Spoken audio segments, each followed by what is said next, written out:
Welcome, everyone. Got a special stream today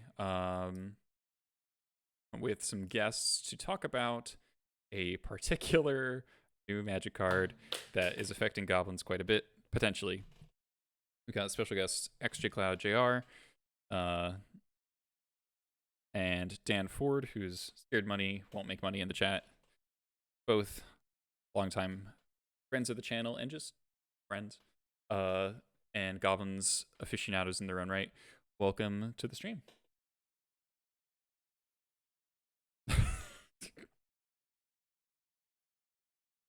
Yeah, this could be a little tricky just because I have not done this before. But you know, it'll be fine. Nice. Fine. Can someone who is here tell me, are JR and Dan's voice levels similar to mine?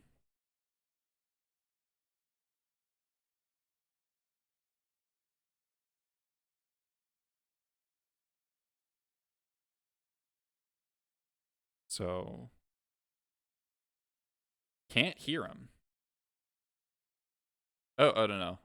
I'm an idiot. I had the voice channel muted.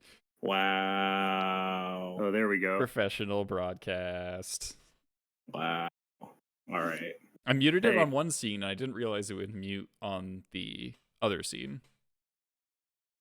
Anyway. Yeah. So they didn't even hear us talk over each other. It's true. There it is. Yeah, right. !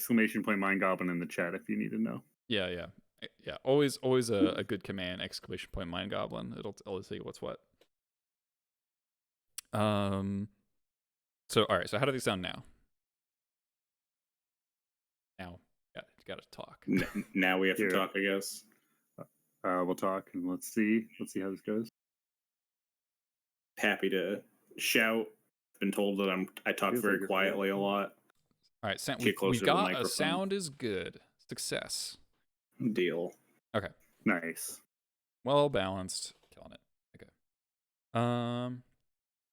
So to briefly introduce you guys in terms of goblins experience, you know, I'm not just having kind of random people on to chat.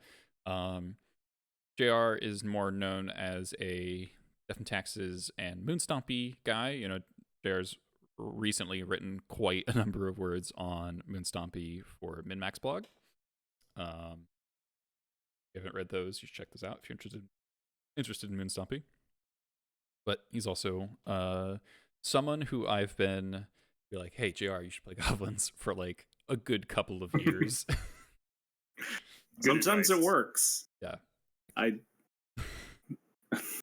played a lot of Goblins during the Snowco era of Legacy, dark times for us all, but was not happy with D&T then. Back when D&T didn't even have Skyclave yet. Yeah. And nor Solitude, nor Cauldra. So it was just like all of the best cards weren't a thing yet. Yeah, I ended up top 4ing the NRG with classic Goblins, and then I did play a ton of Turbo Moxis after Caleb kind of invented the deck for some event. God, I don't remember what he played it for, but yeah. I also recall that Caleb was kind of the starting point of a lot of those style of lists. This kind of mono red combo, like really embracing combo aggro, like very minimal interaction. Very much just like sort of analogous to, it's like elves and red show and tell. Yes, combined. It's very get Moxis into play as soon as possible sort of deck. Yeah. And it, you know, shares a kind of reasonable resemblance to Moonstompy, though just like much more kill you focused. Though that list had chalices in the main. Yeah, originally it was like chalice main, some blood moons sideboard, so it had some stompy elements. Yeah, it usually can like side into Moonstompy when it wants to. And then Dan is like one of the longest term Goblins players, I would say, right? Like I remember talking to you on like in like Facebook groups, like I don't know, 5 or 6 years ago. Yeah, I mean, on the source, Yeah, way on the back source. when, Yeah, right. that was like the only place you could go to get stuff. And people would just write pages and pages and pages of theory on goblins. I was one of those people, and I remember breaking out the hyperbolic Hypergeometric.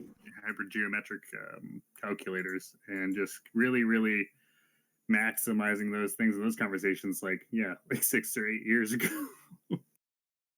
So, but as of the past, I don't know, I would say year or so, maybe a little bit more, you've been very much on the food chain side of things. You play Classic occasionally, but it seems to me that you've really focused on food chain as your primary version of playing goblins. Yeah, I would say so. I think that I've always been drawn to the more niche versions of goblins. Like one of my biggest placings was with Winstigator way back when. Yeah, like 2016 or something. Yeah, you were definitely a big kind of during like the Death Rate era. There was a big divide of people who played Winstigator, and people who wanted to play the more traditional build, and like the big split over like Kiki Jiki or Siege Gang Commander, Kranko. The finisher conversation was like a big one in the space at that point. Right. Chieftain versus War Chief was like a huge debate. Pile Driver was I think Pile Driver versus Instigator / Mogwai Marshal and Pile Driver were like grouped together, and then Winstigator was its own thing. And number of Tarfires was a big thing number too. of Tarfires. Sometimes would play Crown Mox, sometimes wouldn't. Rashad and Port, I mean, that's still a debate, but I feel like it was more ideological back then. It was like, this type of deck plays this utility land, and this type of deck doesn't. It was very right. But I mean, you were on the other side of the fence in the sense of like you were playing a bunch of Rashad and Ports in Winstigator. Which I gave you shit for. It was disgusting. I don't know how we got where we did, but it worked out. You like 14 red sources in your 4-Warren Instigator deck, and I was like, this is wrong. Yeah, it was. I would not do that again, but it worked out that time. Yeah. Sometimes you just run hot. Yeah, and that's a good deck to run hot with. Yeah, you got your Pendle Havens, but also your 4 Rashad and Ports, and sometimes you just also make it work. I think that was shortly after I got my Arcadian Mask foils, so it's like you're gonna run them. You got it. I mean, they're so pretty. So yeah, exactly. Speaking of food chain, recently you played a Legacy Pit along with Mike Hadley. Mike Hadley, who we had on the stream. It feels like forever ago now. But he's like one of the all-time Goblin greats. Really kind of idiosyncratic deck list that only he's got his own like very particular Hadley things that he's got going. Like you can always spot the Hadley list with the one of Warping Whale on the sideboard. Just always there. Yeah.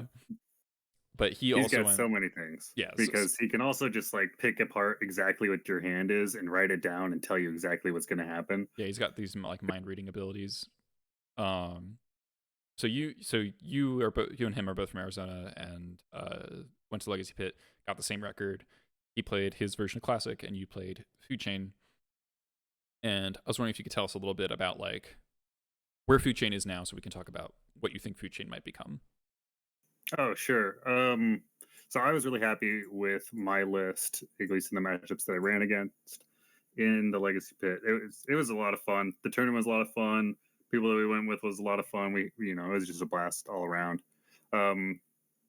So I would say I don't really need to go through all the matchups specifically, but I felt really, really strong, and what I wanted to be strong against was the lands lists, and I played against 1 lands and 2 green-white depths, and really just kind of ran them over with very quick combo turns. And so I think that is like, to be able to do that makes it so that in a lot of those linear matchups where you're like wanting to get your lackey through in order to do like the most broken thing that we can and put Moxis into play and stuff, to be able to have another axis to really jam against those kinds of really powerful strategies, I thought was really important. And so Food Chain kind of gave me a couple different axes to to actually approach those problems. And so when I was thinking about what was going to show up there, I was thinking, okay, I really just don't want to lose to the riffraff in the first rounds. And I think that I wasn't super confident in my ability to play 9 straight rounds of Classic. So it ended up being, okay, I don't want to end up round 6 with a huge headache and like really, really painful time, right? Yeah. Food chain games are certainly, they can be complicated in their own way, but it's usually not because you're having, you know, this kind of sort of strategic, like, okay, what role am I taking in this game in this exact moment? What am I, you know, these sorts of things. It's more like executing your own cards. And so if you have higher familiarity with your deck as you do, you can kind of speed through it. And plus the games are just flat out shorter because either one player is dead or the other is. Right, exactly. And those combo matchups, you know, become much quicker because of that. Yeah. Although I would say that I did go to close to time many times. I think only the fastest game that I had was against Tess, and that makes sense. I still had I had 20 minutes on the clock after they 2-0'd me. So it was, you know, they were still taking a lot of time between all of the interactions. Is that like, I think that's just comping REL. Sure, you know? yeah. And probably a fair amount of people being not as used to paper play still. Yeah, and then just having a mulligan, you know, mulliganing takes most of the match. Right, it's a lot of shuffling. That's something I don't Right. miss. Yeah, that's the worst. That's why I keep on saying that I don't want to actually have a Yorion list. So that's a common complaint that JR gets all the time. yeah, I was gonna say, JR, you have fun with that, but it's not fun. I'll tell you that. I'd love to fit in 80 more or 20 more cards and have a payoff for it, but I would not want to actually physically move those cards. But yeah, so I'm happy with Food Chain. I think that, you know, there's some updates of where it goes from now because we have, you know, strong combos in other ways that might be easier to pull off. Yeah, so can you your Food Chain list? Sorry, I'm losing my. Your Food Chain list is Snoop combo, right?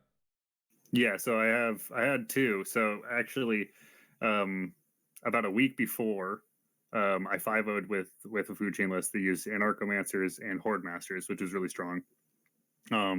And that one ended up getting published, and so I was like, okay, now then I go into leagues, people look, Google search my name, and they're like, oh, I know exactly what you're playing, and so I'm like, okay, well, I hate that.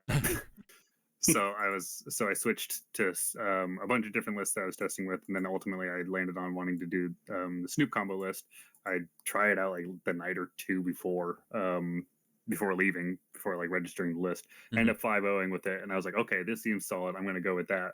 Although I do think that all the versions are kind of roughly in the same power level. So I registered that, and then the morning of the tournament, that list also gets published by their 5-0. Well, people probably aren't Googling your name at the table, so yeah, right. And I was like, okay, well, that's well, then I haven't done league since I got back, so we'll just sit with that. Yeah, but yeah, I think that there's a lot of different ways to do it. I like the reason why I wanted to do Snoop combo is because I really wanted to have I really wanted to tear people in the different directions with the removal, which I think really, really comes from the Snoop version. And I didn't think that my games were going to come down to beats very often, and they really didn't. Yeah. So explain that concept is like something, you know, you and I have actually talked about a fair bit, is that part of the reason why Snoop combo fits nicely into Food Chain Goblins is that kind of, so Snoop combo, because you have Cavern in your deck basically, and Lackey to a lesser extent, it's a combo that doesn't really care about counterspells. Counterspells are not the primary source of interaction, and it's directly good against counterspells a lot of time, because if you have a bunch of counterspells in hand and the Snoop resolves, then it's just like, well, you know, it's either gonna 2-for-1 you by casting spells out of the top of the deck, or kill you through a counterspell. The combo, and then Food Chain puts things, but Snoop is very vulnerable to spot removal. Get tempoed out. You it just trades poorly with it unless you're able to go like, Snoop, I have a creature I can cast right now on top of my deck and cast it before passing priority. That's exactly. That's the problem with, and then you have to run Blogger Harbinger, which is not a good card. No, it's not, but it's better when you're Snoop chaining because you can actually get the cards that you want, and so that's a huge So I think that for that of actually getting good cards onto the field to be able to continue chaining, I think that Snoop combo is better for because you just have more cards that see more cards. Yeah, and so Food Chain pushes the other direction where it's like Food Chain. Once Food Chain's in play, removal matters like so little because it's just everything becomes fodder, and you just grow into such an overwhelming board presence that any individual spot removal spells just aren't very impactful. And so in that sense, you need to interact with Food Chain through counters and disenchant effects. And so that kind of setup of like, okay, Lackey, need a removal spell. Snoop, need another removal spell. Food Chain, okay, now you need a counter spell. Kind of makes keep moles tricky. Makes cantripping tricky because the opponent might not. It's like, okay, which of these 3 cards do I keep on this ponder? I don't know. These are all kind of the strategic benefits of Snoop combo in a Food Chain shell. Yeah, totally. And I think that while with classic goblins is about like in this position, am I the aggro, am I the control, like where building your plan as you go. With that, it's like, okay, I have a few really good linear plans, and I just got to select which one really gets me there, like going through. And then meanwhile, all while you're doing that, you can really build to the Moxis and stuff that are in your deck naturally, and you can rebuild pretty quickly if the game goes that long. Yeah, I didn't play against any control decks to have that matter. But that's why I really and we can get into this later. That's why I was like, oh my gosh, I really hate Horde Master. Yeah. So in the context, so I guess Food Chain and Turbo Moxis are similar in a lot of ways in that they are the kind of linear version of classic goblins, right? They are, both of them shave removal spells, down to select few. It's like the one of Gem Palm, and then like kind of requisite Crater Maker for whether it's Plague Engineer or Containment Priest or these sorts of Deep Bear effects, or like a Torpor Orb. Torpor Orb is like a huge pain in the ass for Food Chain is what I remember playing it. It's like, oh my god, please don't play Torpor Orb, I'm so dead, because you just don't have a real beatdown plan. Turbo Moxis does have a real beatdown plan, but structurally is similar, and also Horde Master has kind of helped with the beatdown thing, obviously. Mm-hmm. So when the new card, Mind Goblin, as it's been deemed, it's so. Let me bring up the actual card. Actually, how do I even look this up on Scryfall? You can search ___ or whatever Goblin, I think. Okay. I think it might actually come up if you just type Goblin, but it's in alphabetical order, so you have to go to the G's. Oh, nope, that doesn't work. Just go to the... I found it. Okay, so it's... That does kind of work, I guess. So this is a new card from Unfinity, and so this card is black border, because if a card from Unfinity doesn't have the acorn, the hollow symbol acorn in the middle, it's eternal legal. And so this Goblin Guest is a 3-mana 2/2. When this creature enters the battlefield, you may put a name sticker on it. Add red for each unique vowel on that sticker, and specifies that Y is a vowel. This card's really stupid, like really silly. It's so funny. Every time I read it, it cracks me up. And so we can speculate, as Olaf is, of why is blackboard, so that Watsy can tell the commander rules committee to suck it. I sort of agree, yeah. But so when I first read this card, it's like, what the fuck is a sticker? I don't care. I'm not reading this. I just refuse. I just do I not. just kind of wrote it off in my brain as like a priest of Urbrask. Right. And then people started doing the math on like, okay, what are all the sticker sheets? All right, so to explain them, here I'm gonna see if I can explain them, and then JR, you can tell me if I got this right. So there are like 20 something total sticker sheets. 48. Oh, 48. Okay, way more. So if you look at all of them, and the way that stickers work in Constructed is that you pick 10. And at the beginning of each game, is it each match or is it each game? I'm like 75% confident it's game. Okay. 80% confident. Game. Okay. All right, so game.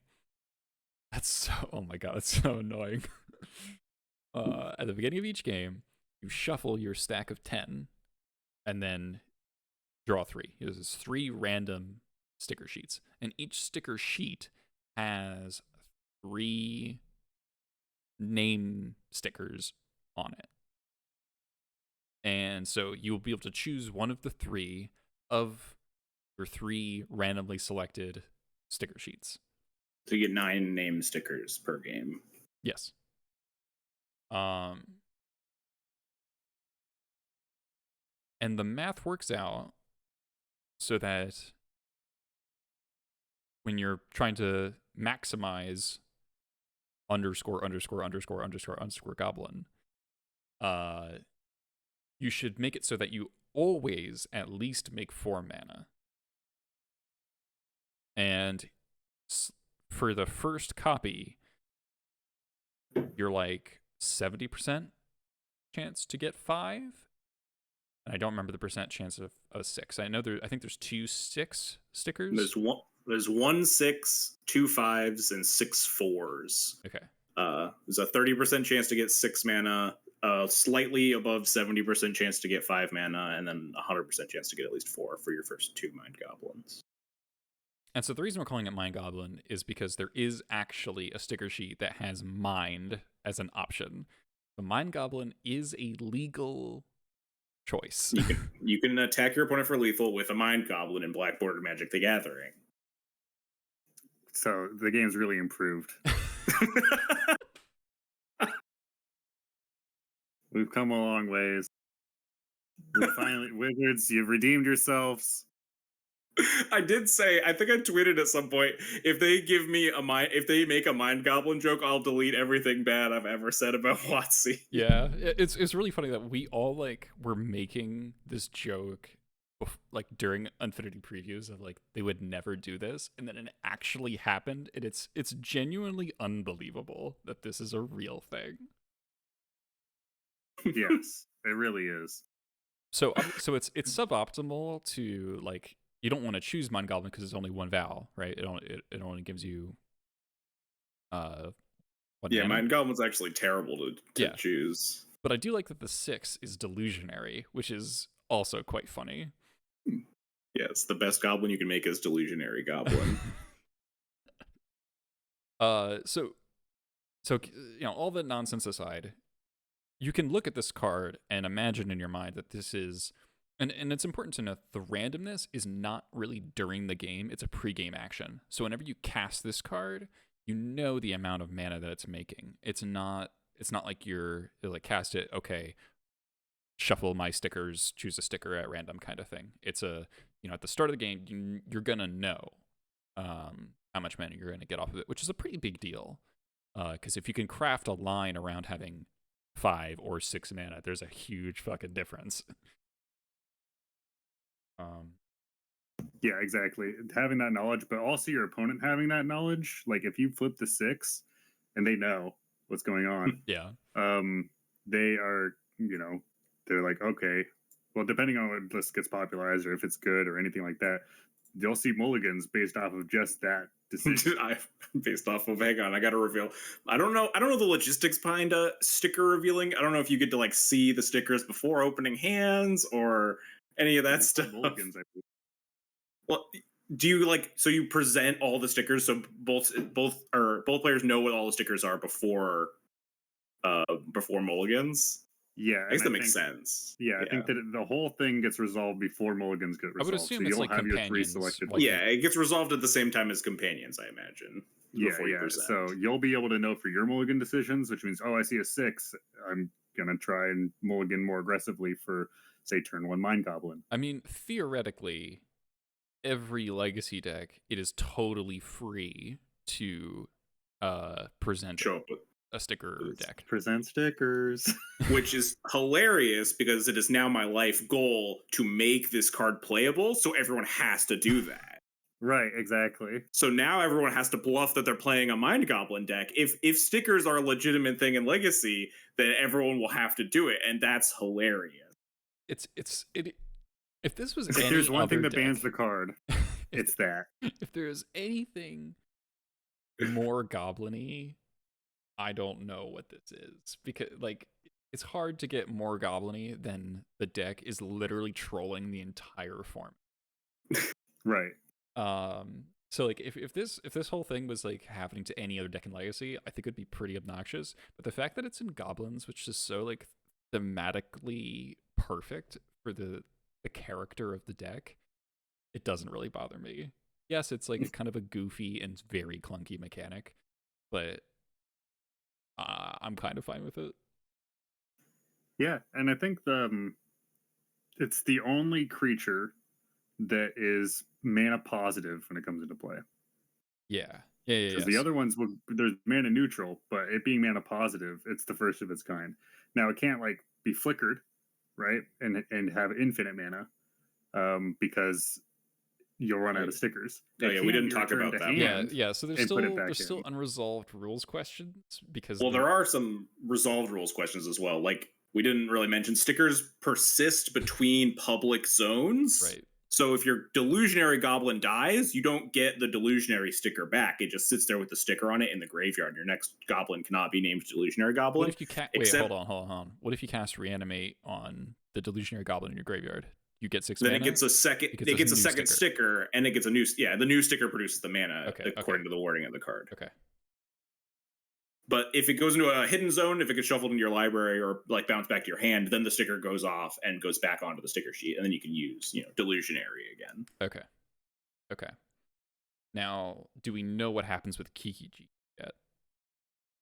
I know, but I'm like pretty high confident, because a sticker would never technically leave a public, or the token dying and then ceasing to exist probably exits a public zone when it ceases to exist. So I assume you get the sticker back, but I'm not 100% confident in that. So so it's like if you Kiki Jiki your Delusionary Goblin, is it 6 mana or not? Well, it wouldn't be 6 mana. It would come into play as a new blank goblin that gets a new sticker on it. That sticker would produce some number of mana. So the copies don't retain stickers. Right, yes. Okay, that makes It's like it doesn't. It's like how copies don't gain like abilities. Okay. The card I guess maybe like like counters is maybe the way to think of it. Bizarre Boxes, thanks to the raid. Appreciate it. Yeah, definitely counters that stick through the different zones. Yes, it's like Skullbriar, that classic card that we all know about. I have no idea what the fuck. That's my favorite. Yeah, of course. Skullbriar, the Walking Grave. We don't know that EDH classic. Wow. It just gets to keep its 1/1 counters when it goes to the graveyard. That's it. Oh, okay, yeah. I do know this card. I did lose this card. I've seen this card, but it's a weird. Right. So there's some interesting things that happen with this card. Yeah, it's like it looks like a meme, and then you think about it, it's like this is a Seething Song you can matron for, and put into play off of Vile and Cavernous Souls and get Moxis. Yeah, okay, so there's a thing about putting it on a playoff Moxis that didn't actually process with me until somebody mentioned it, and that if you're lackeying in the Moxis, you're in your damage step when it comes into play, and so the mana would empty when you get to your second main. Yes. Yeah, that sucks. Yeah, so that does suck.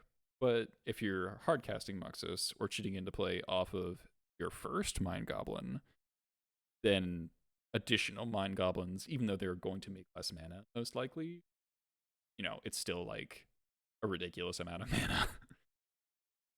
Because going positive on mana is so good, and then also it's a goblin stacks 4 mana on Skirk, so it's also an extra mana. Yeah, you can conceptualize this as with a Skirk Prospector. It's depending on the order you do it. It's either a 2 mana Seething Song or it's a 3 mana.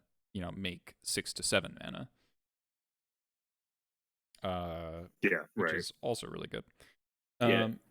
Even at its lowest, even if you low roll the 30% that your Mind Goblins make 4 mana, if you go like turn 1 Skirk, turn 2 Mind Goblin, you just can cast Moxis. Yeah.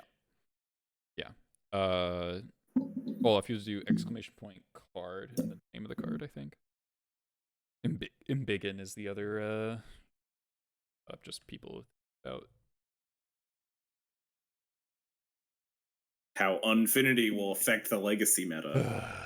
Yes. Embiggen. Till end of turn, target non-Brushwag creature gets +1/+1 for each super type, card type, and subtype it has. And because they added Phyrexian to every infect creature, this is like what? It's just 1 mana +5/+5. It's +4/+4 for everything but Ink Moth. Ink Moth gets +5/+5 because it's like artifact, Blink Moth, Phyrexian, land creature. Okay. And and that's hilarious that I saw on Twitter is like the reason it says non-Brushwag is because they needed to put something so it doesn't just make changelings infinitely huge. Yes, it would give changelings like +240 something, I think. Right, for every creature type. So that's pretty fun. So yeah, I would not be surprised to see this in Infect. So if you put this on the changeling guy, it's unblockable, it kills them, right? Well, you can't. You can't target changelings. Oh, changelings are brushwogs. I understand now. Okay, so with the basic mechanics of this goddamn common having been explained over the course of like 10 minutes. Hang on. Before, I guess the one other thing we did mention of the basic mechanics that we don't 100% know, but are reasonably confident are. I think if you kill this in response to the ETB trigger, you will just not put a sticker on it. But there are cards that put stickers on cards in graveyards. So I think there's a non-zero chance that stickers, like placing a sticker on something, will track between zones. I think it's unlikely, and I've been treating the card as if you kill this with the trigger on the stack, it won't get a sticker. But I don't know that for certain. We don't have the Unfinity rules list yet. They have release notes for these sets usually. And this comes out next week, right? It comes out tomorrow, I think. Tomorrow. Yep, tomorrow. Yeah, and I'm bringing it to a tournament on Saturday. Oh. So we'll see how the judges want to rule. Have fun, Arizona. If we don't get the release notes tomorrow, I think they usually drop release notes like the day the set comes out, but I don't know. We'll see tomorrow, I guess. Okay. And yes, but yeah, that's a huge difference. Yeah, so if they can build on the stack, it obviously gets pretty significantly worse. But it's also not the end of the world. Yeah, it's still it's a kind of a shitty 1-for-1, but it's not. Yeah, and Goblins is good at forcing your opponent to have to kill a thing before you get to play another thing. Yeah, and so. As we were thinking about this, it's like, okay, so obviously this is like, since the analogy, the card is most analogous to is Seething Song. Everybody's like, okay, how does this fit into a combo shell? And the two most obvious combo shells for goblins are Food Chain and Turbo Moxis. And so everyone's mind jumped to that. And I want to talk about a little bit, I think I'm doing this in the wrong order a little bit, but I want to talk a little bit about how Runevelt Horde Master, our new buddy, has kind of put the deck in a weird spot. In that it's like such like an obviously strong card. Like it's a 2-mana lord and it has this insane triggered ability. Like it's just like, okay, this is just like slam dunk 4 of. So why, to put it, I guess, bluntly, it's like, why aren't we winning way more? Like, I went on a pretty big losing streak. Yep, same. I was just kind of testing all sorts of stuff. And part of it is like Horde Master is a very complex card to figure out. in terms of like how to play it, because you're often weighing sacrificing part of your board for like an uncertain amount of value. So you have to take a lot of calculated risks, and especially if the card is new, you don't yet have a good, unless you're literally doing the math, you're kind of just like, well, if am I sacking a goblin, I get 2 triggers, is it worth just like, you get into spots where it's like, I have 2 Horde Masters and a Skirk Prospector in play, I have 3 mana and 2 goblin tokens, but I don't have anything in my hand. Should I just like start sacrificing things just to find something, or do I like keep my board? Because like it is a lord, like I've got a bunch of 3/3s. Do I just pursue that? And like that's like a tough call. Yeah, it was already tough enough when Snoop was spoiled that we were like, oh wow, is this the right card to be casting in this situation? And I know what it is. Yeah. And so the fact that the timing restriction is wider than Snoop, that you get a whole extra turn, makes it easier for sure. But you do run into situations where it's like, well, maybe they kill it on their turn, and then you only have the 1 turn to cast it. And it's like, well, I kind of want to cast this card in my hand, but I don't want to give up the free card. And so it's... Yeah, so you were on 4, and now you're on 3? I'm on 3, yeah. And so the thing, and obviously this card incentivizes aggression, and incentivizes 1-drops. This is like an aggro, this is like a kind of a aggro mid-range card, right? It's for an aggro deck that wants to go a little bit longer. And so like when I was playing Pioneer Goblins, I just kind of tried it out. This card's insane in Pioneer Goblins because your curve stops at 3. Your deck is like 21 drops, like 15 2-drops, and like 8 3-drops, and that's the whole deck. And so your Horde Master triggers, they're less powerful because your cards are less powerful, but you're way more likely to be able to use multiple triggers at once. Whereas in classic Legacy Goblins, you end up hitting like Munitions Expert and a Sling Gang. It's like, well, I can only play one of these because I only have 1 black source. I can't get red mana. Skirk Prospector only gives you red mana, so you can't cast your black spells. That's like a major thing. Can't cycle Gem Palm Incinerator from exile. Can't channel Twin Shot Sniper. So it doesn't actually play well with like any of our removal, except for like it plays well with Munitions Expert on the front end, where your expert becomes a 2/2. That's great. But it doesn't actually play well with them as reactive pieces. You can hard cast Twin Shot, but that's 4 mana. So, it's good with Sling Gang, it's good with Trash Master, because you start drawing cards off of those triggers, you're going to, obliterate somebody. It's good with Crater Maker, turn Crater Maker into a 3/3, that's really good, because that's like part of the problem with Crater Maker is that it's just a 2/2 that deals 2 damage. Because so many of the cards that used to make Crater Maker like extra specially good are just like bad now. Nobody's casting Reality Smasher. And the Premier Stoneforge package is, everybody goes for Cauldron first, nobody goes for Jisei first almost all the time. And so it's like the Shatter ability is just not as good as it used to be, all these things. So Crater Maker in general has declined, but it's specifically better with Horde Master. And so as like the control tools for Goblins haven't really kept up with the newer cards, which is Horde Master and Squee, to another extent. Squee is quite an aggressive card, like same style as Horde Master. It's kind of a aggro mid-range where this is a pretty aggressive card. It's a Rabble Master variant, but it also has escape, so you get to cast it in a longer game. I find Squee's great. Squee is overperformed. I found the same. Yeah, I really like Squee. That like consistent threat, generates bodies every time it attacks, plays really well with Goblin Pile Driver because you just go turn 2 Pile Driver, and it's like normally they don't need to kill the Pile Driver for another 2 turns. But with Squee, it you attack them for like 12 on turn 3 or something.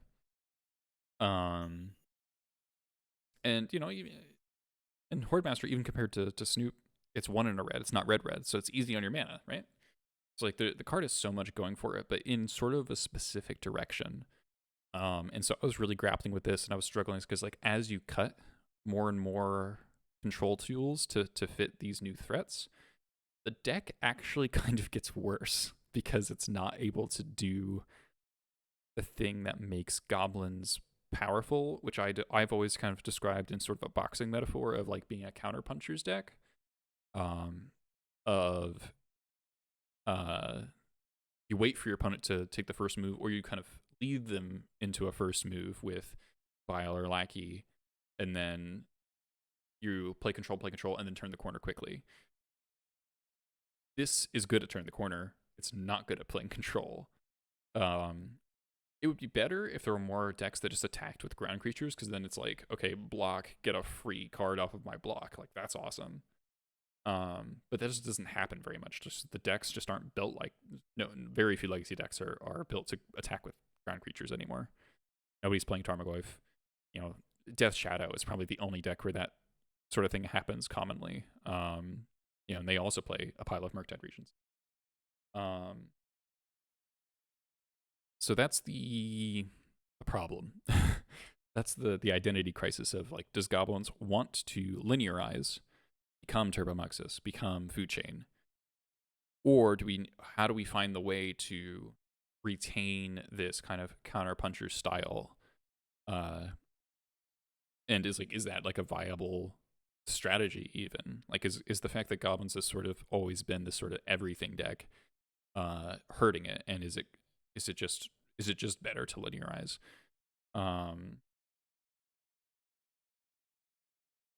Yeah, I think when we're talking about Horde Master, it's and we look at lists before Horde Master, it was only 2 pile drivers, which were our aggressive slot, right? And then Horde Master came out and we're like, let's jam 4 more aggressive slots. Let's drive 6 pile drivers. Right. So yeah. Essentially, if we're just looking at that axis, right? Yeah, thing that rewards you for going wide. Right. But then I found myself at so many times where I'm just like, okay, Lackey gets it, or Lackey Vile gets answered. Okay, Horde Master gets answered. Now they have something on the board. I have nothing. And then I'm joining my 3rd turn. Hopefully, I can make this impactful enough to kind of claw me back into this game. I think the Horde Master is just not a super great turn 2 play. Which, yeah, and I think part of it is then there aren't that many good 1-mana goblins. So like Horde Master is obviously one of the best things about Horde Master is that you can go turn Lackey, turn 2 Horde Master, attack into any blocker.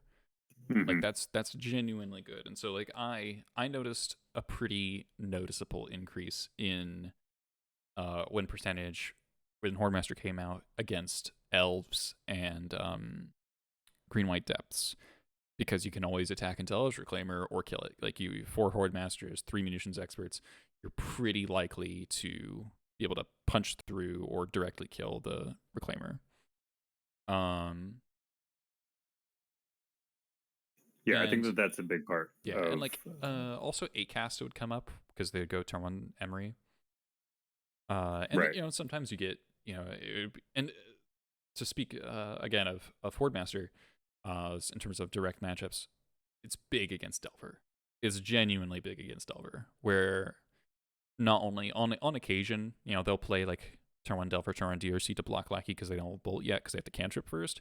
Then you play Horde Master, and then they have to just be down a card by eating, you know, jump blocking with their Delver or DRC. That's like so good for you. And then turning relatively small boards into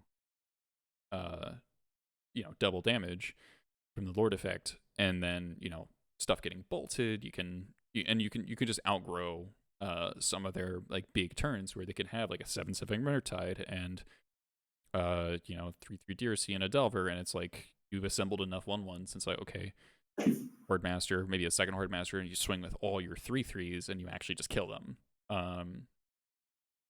You can generally push a large amount of damage. And it makes sense because like in the Delver matchup, we've increasingly leaned on being an aggressive deck. It's about aggro against Delver now. And so Horde Master directly subsidizes that game plan. Right. Yeah. It has hurt us in some other matchups. Because like control plays so many exile removal spells that unless you're keeping a Skirt Prospector in play just like all the time, you're not getting triggers. Since it's a 1/1, it's not very good at helping with Plague Engineer unless you get 2 in play, and that's very fragile. It's the whole state. The card is like worse than it reads against Wrath effects in general, except for like Supreme Verdict, because of the way state-based effects work. Off End the Festivities, you're only getting 1 trigger because of state-based effects, basically. Kozilek's Return or Pyroclasm, you're going to get more triggers, but if you have 2/2s and a Horde Master, you're only going to get the 1 trigger. It's when I saw that and I learned that, I was like, it's still probably quite good against Wraths, and it is a lot worse than we thought in that sense. And so, the dream of being like, okay, we can just like cut Ringleader, the 4 mana expensive card, just play a Horde Master to make up for the card advantage. It just does not work in practice like that. Yeah, that's what I found as well. And I think that's when so talking to you while, and also I'm like reading your article on your Patreon, which is great. And everyone should subscribe to Patreon in order to read these things. They're great. So I'm reading it and I was like literally right before I opened it, I was just hovering over these Horde Masters, like, why the heck are we losing? And then you have your whole article about it. And I'm just like, man, I'm just going to sleeve up a list that's before Horde Master came out and see how it goes. And it played just as well against the other decks. I can't remember what I lost to and stuff. I think that I ended up 3-2 on it, losing like probably to the to the crap that happens with the combo decks, right? Yeah. So I was like, okay, like I'm fine with just being totally off Horde Master and just extreme the other way. And then I'm just like, okay, I get that there's these things that are valuable about it, and so I just think that the middle ground there for me is I want 2 or 3 Ringleaders in the list.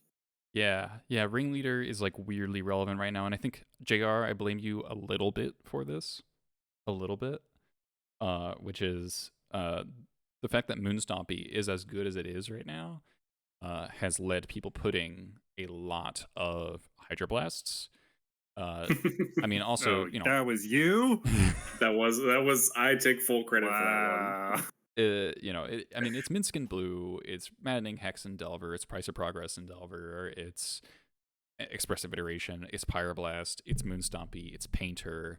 Like there's a lot of reasons why people are playing Hydroblast again, but I think the fact that Moonstompy is like one of the best decks in the format, along with all those other kind of like auxiliary effects, is making it quite popular. And that's been quite annoying for us, especially because like Goblins theoretically is not very good or not very bad against Hydroblast, because if you're caverning out your important spells, you're vialing it in, then it's just like it's an efficient removal spell, but it's not that big a deal. But if you're casting non-creature spells like Fable the Mirror Breaker, which is a card I really like and is really powerful, but if you're playing all on counter spells for the whole game and then you play Fable, it's like, oh, what do you think is going to happen? And also other hate besides Hydroblast is Kozilek's Return, quite popular. Rough tumble type effects, Dress Down. That's not really Moonstompy's fault, though. JR and I were talking earlier, was like, is Dress Down actually popular right now, or is it just like a couple specific people who play Dress Down a lot? So basically, there's just a lot of hate. The Goblins is getting weirdly splash damaged by both like Moonstompy hate and Elves hate. So as we tried to make the deck more lean by cutting down on Ringleaders, we actually became more vulnerable to 1-for-1s, became more vulnerable to Wraths, because generating cards in hand just is increasingly important right now in a lot of the interactive matchups. But it's a bit of a tricky thing, because there are plenty of matchups where we want to be linear, and that's why you played Food Chain, right? It's like against Greenlight Depths, against lands, you don't want to interact with them because they're really good at beating that. It's just like, okay, I'm going to try to kill you on turn 2. Like that's what they're bad against. Yeah, so exactly. That's the conundrum. Yeah, and I think that Fable is, Horde making a 3/3, like it makes your attackers better and everything like that. Yeah, but I had equally it makes it's making those a blockers better. But I had a go ahead. game against Control just in the league I'm in right now. In the league I'm in right now, I have 2 Fables in my main deck, and so I'm kind of experimenting with Classic Vial, still playing Fable, and then trying first Ancient Tombs, and then I'm gonna go back to trying Rashad Ports to see what feels best because I love and I despise Ancient Tomb. But something that happened was like I played a Fable against Control and it resolved, and I had gone turn 2 Horde Master, and then turn 3, so I was on the play. So turn 2 Horde Master, turn 3 Fable. They pass with 3 mana open, and it's like 1 and 2 green, and I'm like, so my draw step, I wasteland them. They cast Endurance, and I play a second Horde Master and attack with a 4/4 Goblin Shaman token, and it's just like you're so dead. Yeah, that's the best. And what I like about when I was running the Anarchomancer Horde Master list, my lackeys were attacking as 4/4s. That shit was great. Yeah. But a big thing that I saw with Horde Master when I was at Legacy Pit, any Goblins match that I found, I watched. And I was playing next to somebody who just was dominating the match. And they had a lackey connect to be able to put in like Twin Shot to kill a Unleash or a 1/1 DRC, but then the opponent had a Delver, the Flip Delver, and so the Goblins player drew Horde Master, played the Horde Master, attacked the 2/2 lackey into the Delver that was set up to block. But the turn before, the Delver opponent drew a Bolt, and so they got to take out the Horde Master, exile a land, block, eat the lackey for free, and that person was then just out of the game. Yeah, it's like definitely a risky proposition to try to trade up when your opponent has mana open. And that's like why the Wasteland was so important on that situation I just described. It's like, if like obviously it's a little different because my opponent only had 3 mana, so it's not like they could go Plow plus Endurance. They just didn't have enough. But Mana Denial kind of help those blowouts by it's like, okay, they have one Tundra, Taiga, Trop, and then one other land. And if you can waste the white source, then it's kind of just like, okay, if you're gonna plow, you have to plow now before I attack into your Endurance, kind of. Yeah. And it to see, and I think that maybe that's like there's some growing pains with like learning to play with lords, right? Yeah, it's not something we've done in a long time, really. Yeah, because I remember this kind of being the thing that I had to be cognizant of when I was running, the 3 Chieftain War and Instigator lists. Right. So I think that it is the point to be blown out, but I think that I think that a lot of opponents have really big tells when they're like wanting you to attack. Yeah. I think it's tough. So as Olaf asks, trying out the main deck Fury. So something I read about on the Patreon was like trying out how do we maintain this sort of counterpuncher thing, and free spells are a good way to do this, right? Of main decking Pyrokinesis as we did in the Deathray Shaman era, where creatures were pretty ubiquitous in the fair decks because all the mid-range decks were playing a Mana Dork that also did everything else. So I was like, okay, what if we just play a Pyrokinesis main deck again? So we can play Control, but not fall behind on mana, because so many of our answers, basically all of our answers, are 2 mana instead of 1, which is below rate for the format as a whole.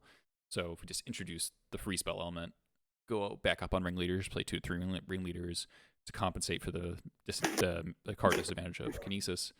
I tried it. I like it. I just kind of wanted to try different stuff. I think it's certainly a valid approach still of like using the tempo of Pyrokinesis to what I'm looking for, subsidize your control plan. Yeah, I like the main board Fury. My food chain lists have had 3 because it synergizes well with the combo, but it does make you have openers that like you feel a lot stronger with. Yeah. Like a lot of the times, at least from my experience. Yeah, it's definitely a boost to opening hands, though it gets weird if you don't know what your opponent's playing. It's like this Kinesis could either be like worth keeping my kind of slow hand entirely off the back of this Pyrokinesis because it's going to be such a blowout, it's going to catch me up from my slow start. Or it could be a matchup where that just doesn't really matter at all, and Right. So it introduces a bit of variance in that sense of like, it's not like mathematical variance, it's more just like decision. You kind of just have to flip a coin in terms of, like, obviously, like if I think Kinesis is relevant enough against enough decks that it's main deckable, sure, I should be able to be like, okay, if I'm main decking this card, I should be able to keep hands off of it. But there's a spectrum there of like, and I think that's why that plus the Furies to be able to mitigate those, or not that plus the Fables to mitigate those kinds of stuck in your hand draws. Yeah, but that's the thing is, like, as soon as you're like, well, I'm gonna start running narrow cards, because I can discard them to Fable, is like an easy thing to get caught into. And I mean, JR as the Moonstompy guy now, it's like I'm sure you're very, very familiar with that, like, kind of impulse. Your whole discussion there was really interesting because it is like exactly what kind of Moonstompy is built around right now. Is like you're balancing all these cards based on the fact that you have a lot of modality and how you can use your cards with stuff like Chrome Mox or pitching to Fury or discarding to Fable and stuff. So when you play really powerful cards like that, it does help when you have other options to utilize them when they are bad. Yeah, I mean, it is literally the same thing as Brainstorm, as in terms of you get to any material can convert into useful other material. So it's just like the literal text on the Magic card doesn't always matter. It's just that it is a card that can be exchanged for another card. And that is part of why Fable is so powerful, because, on Moonstompy, it's like, well, I played a turn 1 Trinisphere, and then my opponent played Cloud Post. It's like, well, I'm going to discard these other Trinispheres so I can try to draw Blood Moon. And Goblins would love, like, Fable is so strong in Goblins, and honestly, I do believe that in terms of raw power, Goblins is a better deck at abusing Fable to Mirror Breaker than Moonstompy. It's just that warping the deck around Fable makes the overall shell worse, and Moonstompy, if it fits in better because of all the fast mana and all this. But like, I think a huge jump is the fact that you get extra Goblin synergy. Like, Moonstompy has the bit of Goblin synergy with the Rabble Master and stuff, but Goblins has way more. And then also, I think the big jump is the Haste Lords, in that it was a very common line for me whenever I'm testing Fable, is you play a Fable, next turn you play Matron for Haste Lord, and then due to the filtering of the second chapter of Fable, you don't get hiccuped on lands, because you rummage for lands, plus you get a mana producer, so you get to Matron for War Chief, and then your next turn your Kiki flips, cast your War Chief, your opponent has to kill your Fable that turn, meaning your Haste Lord survives, and if they don't, you get an immediate active Kiki Jiki, copy Matron, get the next thing, and it's just like this self-sustained chain that fits perfectly on a curve, and even gives you open mana to do other stuff. If your Fable Shaman survives, it's really, really strong. But because Fable's not a Goblin, it just makes every other card in the deck worse just by its mere existence. Your lackeys get worse because they have less stuff to put in. Your vials get worse. Though, admittedly, it is really nice to discard that stupid vial you drew in turn 3. Your ringleaders get worse. Your Moxis get worse. All these factors do matter. Horde Master gets worse is like another thing. Yeah, that's why I'm really we have it in the chat. I'm excited for Mind Goblin because in that 3 mana slot to be able to power out so many things so quickly, is a serious threat. Yeah, and so to bring it back to Mind Goblin, which is the main thing that kind of led me want to bring you guys on. It's like, JR, can we talk about your Turbo Muxus list? I love Turbo Muxus, and I think this is a very specific core piece that this deck was kind of missing. So like I mentioned earlier, I played a ton of this deck in like 2020 in Snowco Hell and stuff. And a big thing that this deck always wanted was the ability to find more mana, and it kind of just couldn't. You would cast your Goblin Matron, and you're like, wow, I really wish I could just Matron for like basic mountain here so I can climb towards my Muxus. Yeah, and so you'd end up matroning for Skirt Prospector a lot, but the problem with that is that it just puts you into like these very all-in lines where it's like, well, matron for Prospector, and the next turn I can go like Prospector, land, sack everything, cast Muxus. But if you don't have a Cavern or get dress down, or your one Muxus slip is bad, you've put yourself in a really bad position. Absolutely. But being able to matron for Mind Goblin, I think, is like pretty massively game changing in that you can very easily. So this card produces about 5 mana on average. Like we mentioned before, but I'll mention again for those that weren't here. 30% to produce 6, 70% to would produce at least 5. And always at least make 4. And this at the start of the game. It's not a roll in the middle of the game. I think that's a really, really important point. Yeah. So it's not like when you matron for like, oh, I need to get some card advantage, I'll matron for this Ringleader, and Ringleader is this unknown quantity of like, oh, my Ringleader. How many games have you lost where you just put your Muxus or Ringleader into play and it just totally whiffs and you're like, I just needed to do like one thing for me. It's always just like, I needed just one, literally any fucking 1/1 would be enough, because I just need to convert 1/1 into 2 extra damage off the pile driver or 1 extra damage off the Sling Gang. It's always, doesn't need to be a lot, but every time it like stone whiffs, it's just like, this sucks so fucking much. Yeah. And it's so nice that this randomness is front loaded, so you know what's happening. It's just like, oh, if I knew my Ringleader was going to draw me like 2 goblins or whatever. Yeah. So even if you low roll and you have like, oh, my Mind Goblins are going to make 4 mana this game, you can play around, you can make your decisions based on that. As, oh, I'm going to matron for this. I'll have, if I matron for Mind Goblin this turn, I'll have the access to 5 mana next turn. I can like cast War Chief into whatever, and even if it's not matron, get my 6 mana Mind Goblin, slam Muxus as soon as possible. Yeah, and I think JR, like literally the last match I've played on Magic Online was against you on this deck, and there was a specific part in our game 3 where you matron for Prospector, and if you had Mind Goblin in your deck, I definitely would have, unless your Muxus like whiffed, I was almost certain to lose that game. But because you had to play Skirk, and then I had Pyrokinesis, lost. And it's like, that's like a literal, like very clear-cut example of where Mind Goblin would excel, where it's a small board, might be interaction, but you have a good amount of mana, but just not enough to get like over the hump of 6. And that's where it's really going to shine.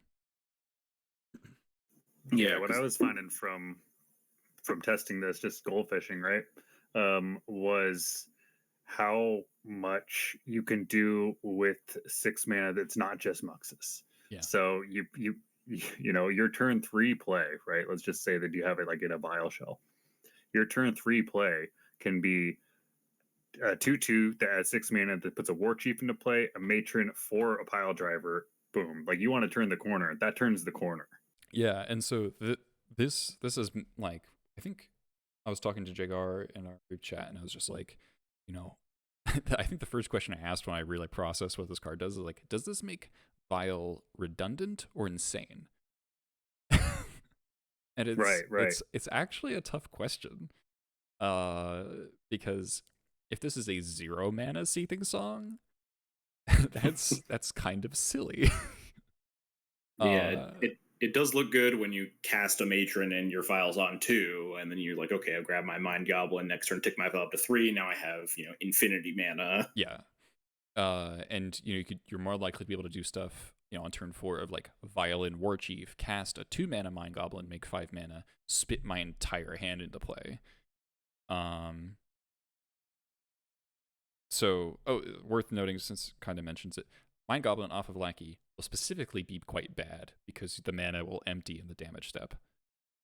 You're not going to have it for your second main.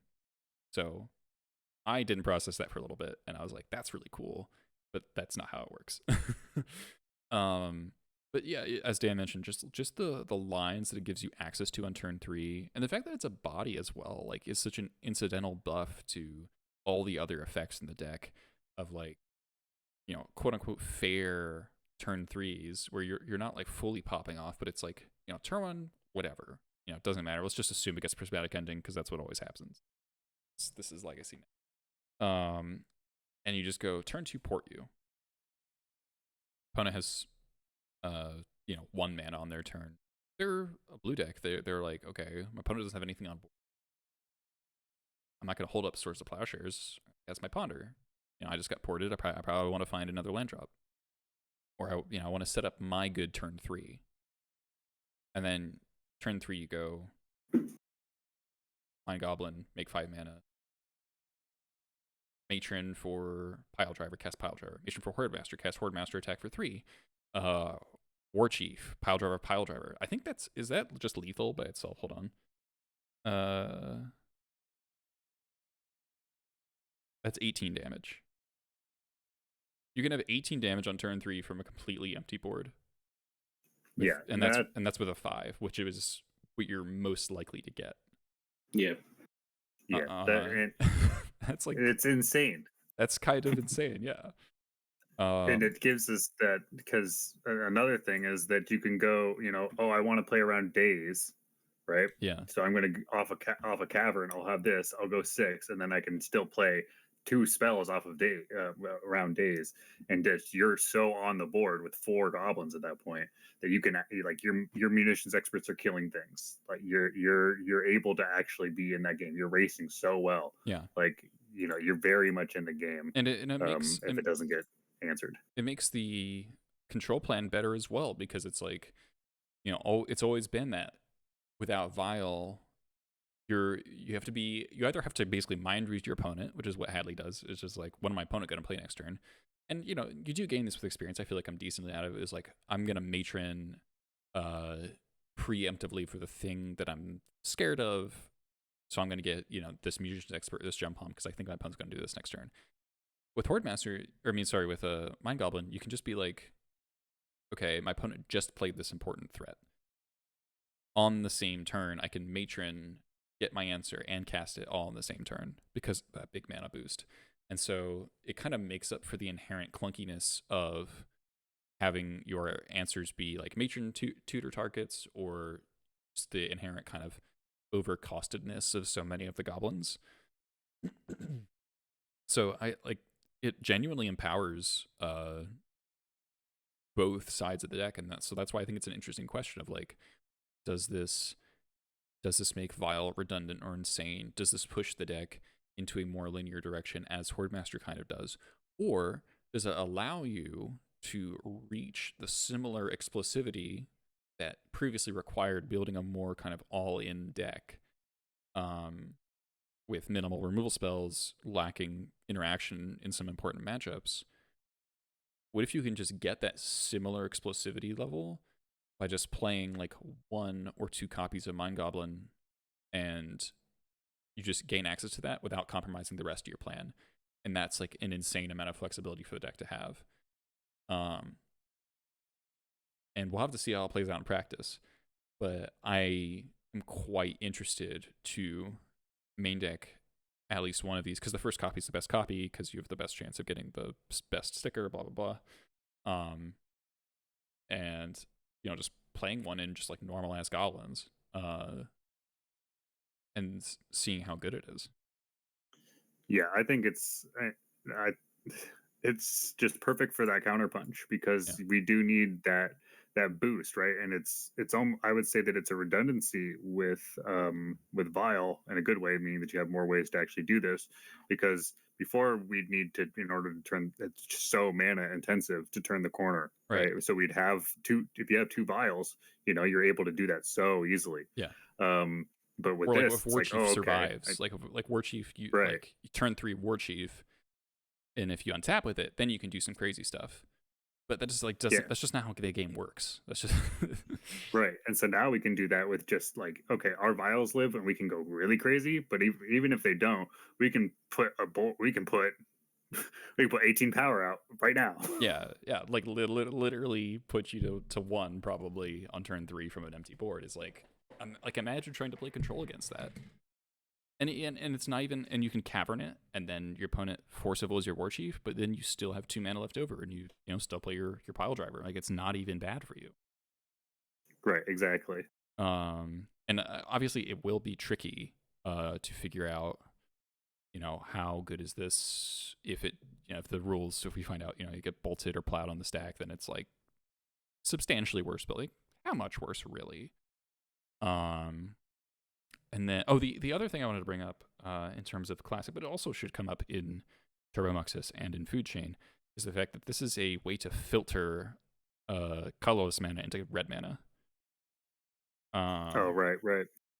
So there's like an unbelievable number of games with Classic Goblins where it's like you're porting and wasting, and it's good, but then when it comes time to turn the corner, you're handicapped by all the colorless lands you have in play. Like, even if you have more red sources in hand, which is actually, this is not really likely the case, but even if you do, they're not in play because you've been using your utility lands for their intended purpose. And so you maybe only have 2 red sources in play. So even if you untap with your War Chief, you can't go Matron, pile driver, Mongol Marshal, fully go off. It's just like, okay, I untap with my War Chief, I have 2 red sources. Matron, pile driver, attack for 8. It's just, but then you have like a port and a wasteland that just sit there. Yeah. Whereas, I mean, go ahead. This just puts this this problem of your own sequencing, your own like optimal sequencing, hurting yourself later in the game. It like removes that element, which is really exciting to me. Yeah, definitely.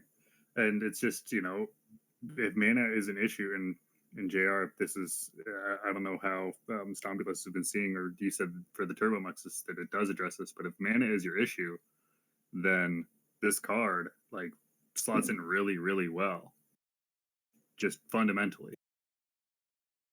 Yeah, like I think mana was always the biggest issue with Turbo Moxis. Like at its core, it was a deck that was trying to cheat in a 6 mana spell, but sometimes just cast a 6 mana spell with 21 lands, 4 Chrome Moxes or whatever, which is not exactly the easiest thing to do. Yeah.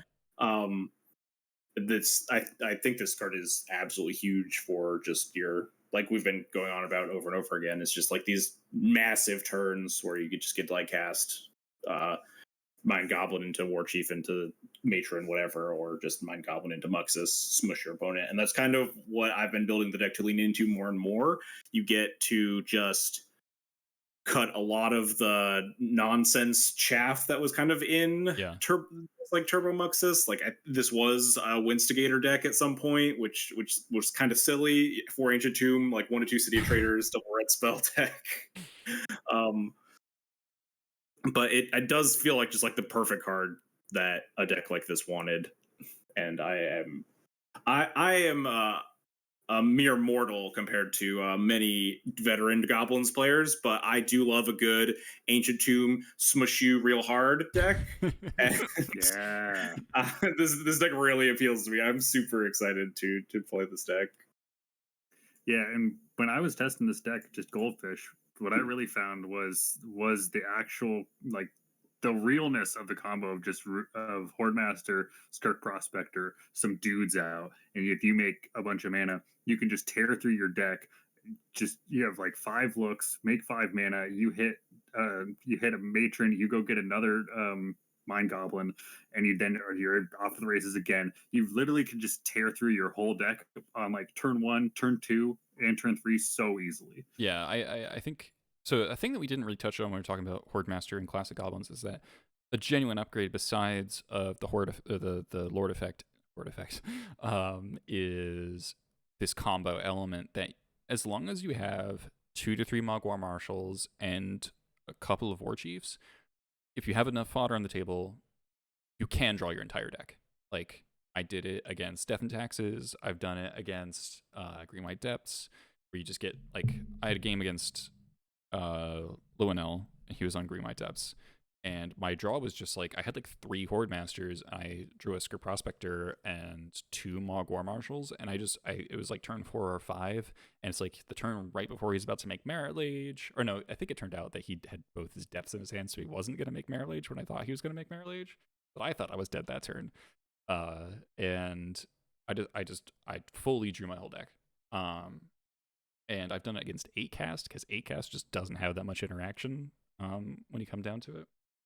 So there's certain matchups that Classic has really benefited from this kind of like, okay, I'm just going to turn into Nettle Elves all of a sudden. And Turbo Muxus is going to be able to do that even better because you've got more War Marshals, and now you've got Mind Goblin, you've got more War Chiefs, you've got the full set of Prospectors. You don't have any black cards that you brick on. Like, just your entire creature base is live except for the 1 jump home incinerator. Like, that's you're definitely gonna just pop off a lot. Yeah, I'm thinking the real strength of this card is gonna lie in somewhere in that combo, because it really lowers the floor to get off the ground with doing that. It's like we were talking about, you get 5 or 6 mana, you do the War Chief into Matron into a pile driver. But if you have like a Skirk out and you do that line and you get into if you get a Horde Master, then now you have a couple looks to be able to be like, oh, and then I also have a War Marshal. Okay, now you're done. Now it's once the War Marshal is the Dark Ritual plus Ancestral Recall split card. Yeah. It gets really, really silly.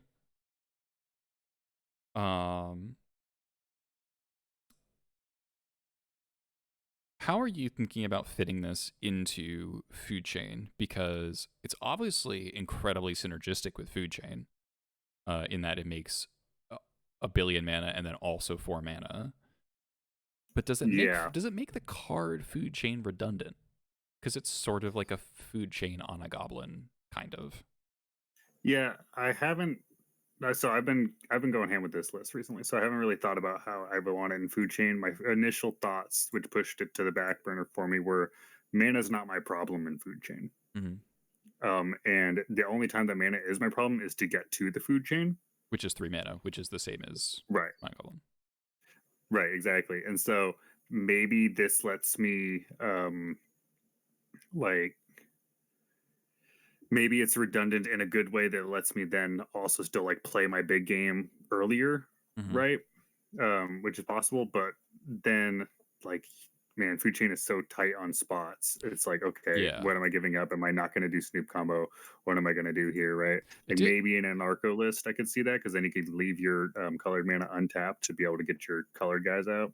Oh, that's an interesting idea. I like an Arco. Like, I mean, certainly turn 2 Anarcho into Mind Goblin for 2, make 5.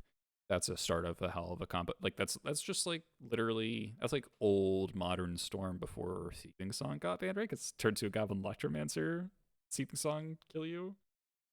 Yeah, right. And like that's certainly the start of something. But this question of like,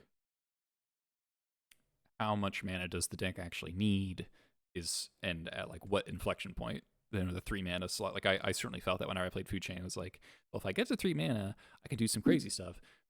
But my mana base is kind of dubious because I'm playing Ignoble Hierarch, and I'm splashing. This is the thing I always hate about Ignoble Hierarch, is that you're splashing for a mana dork, and it's just like I'm making my mana worse to make my mana better. It doesn't make sense. It's just like kind of like, right. I get why it's there, but it just annoys the shit out of me.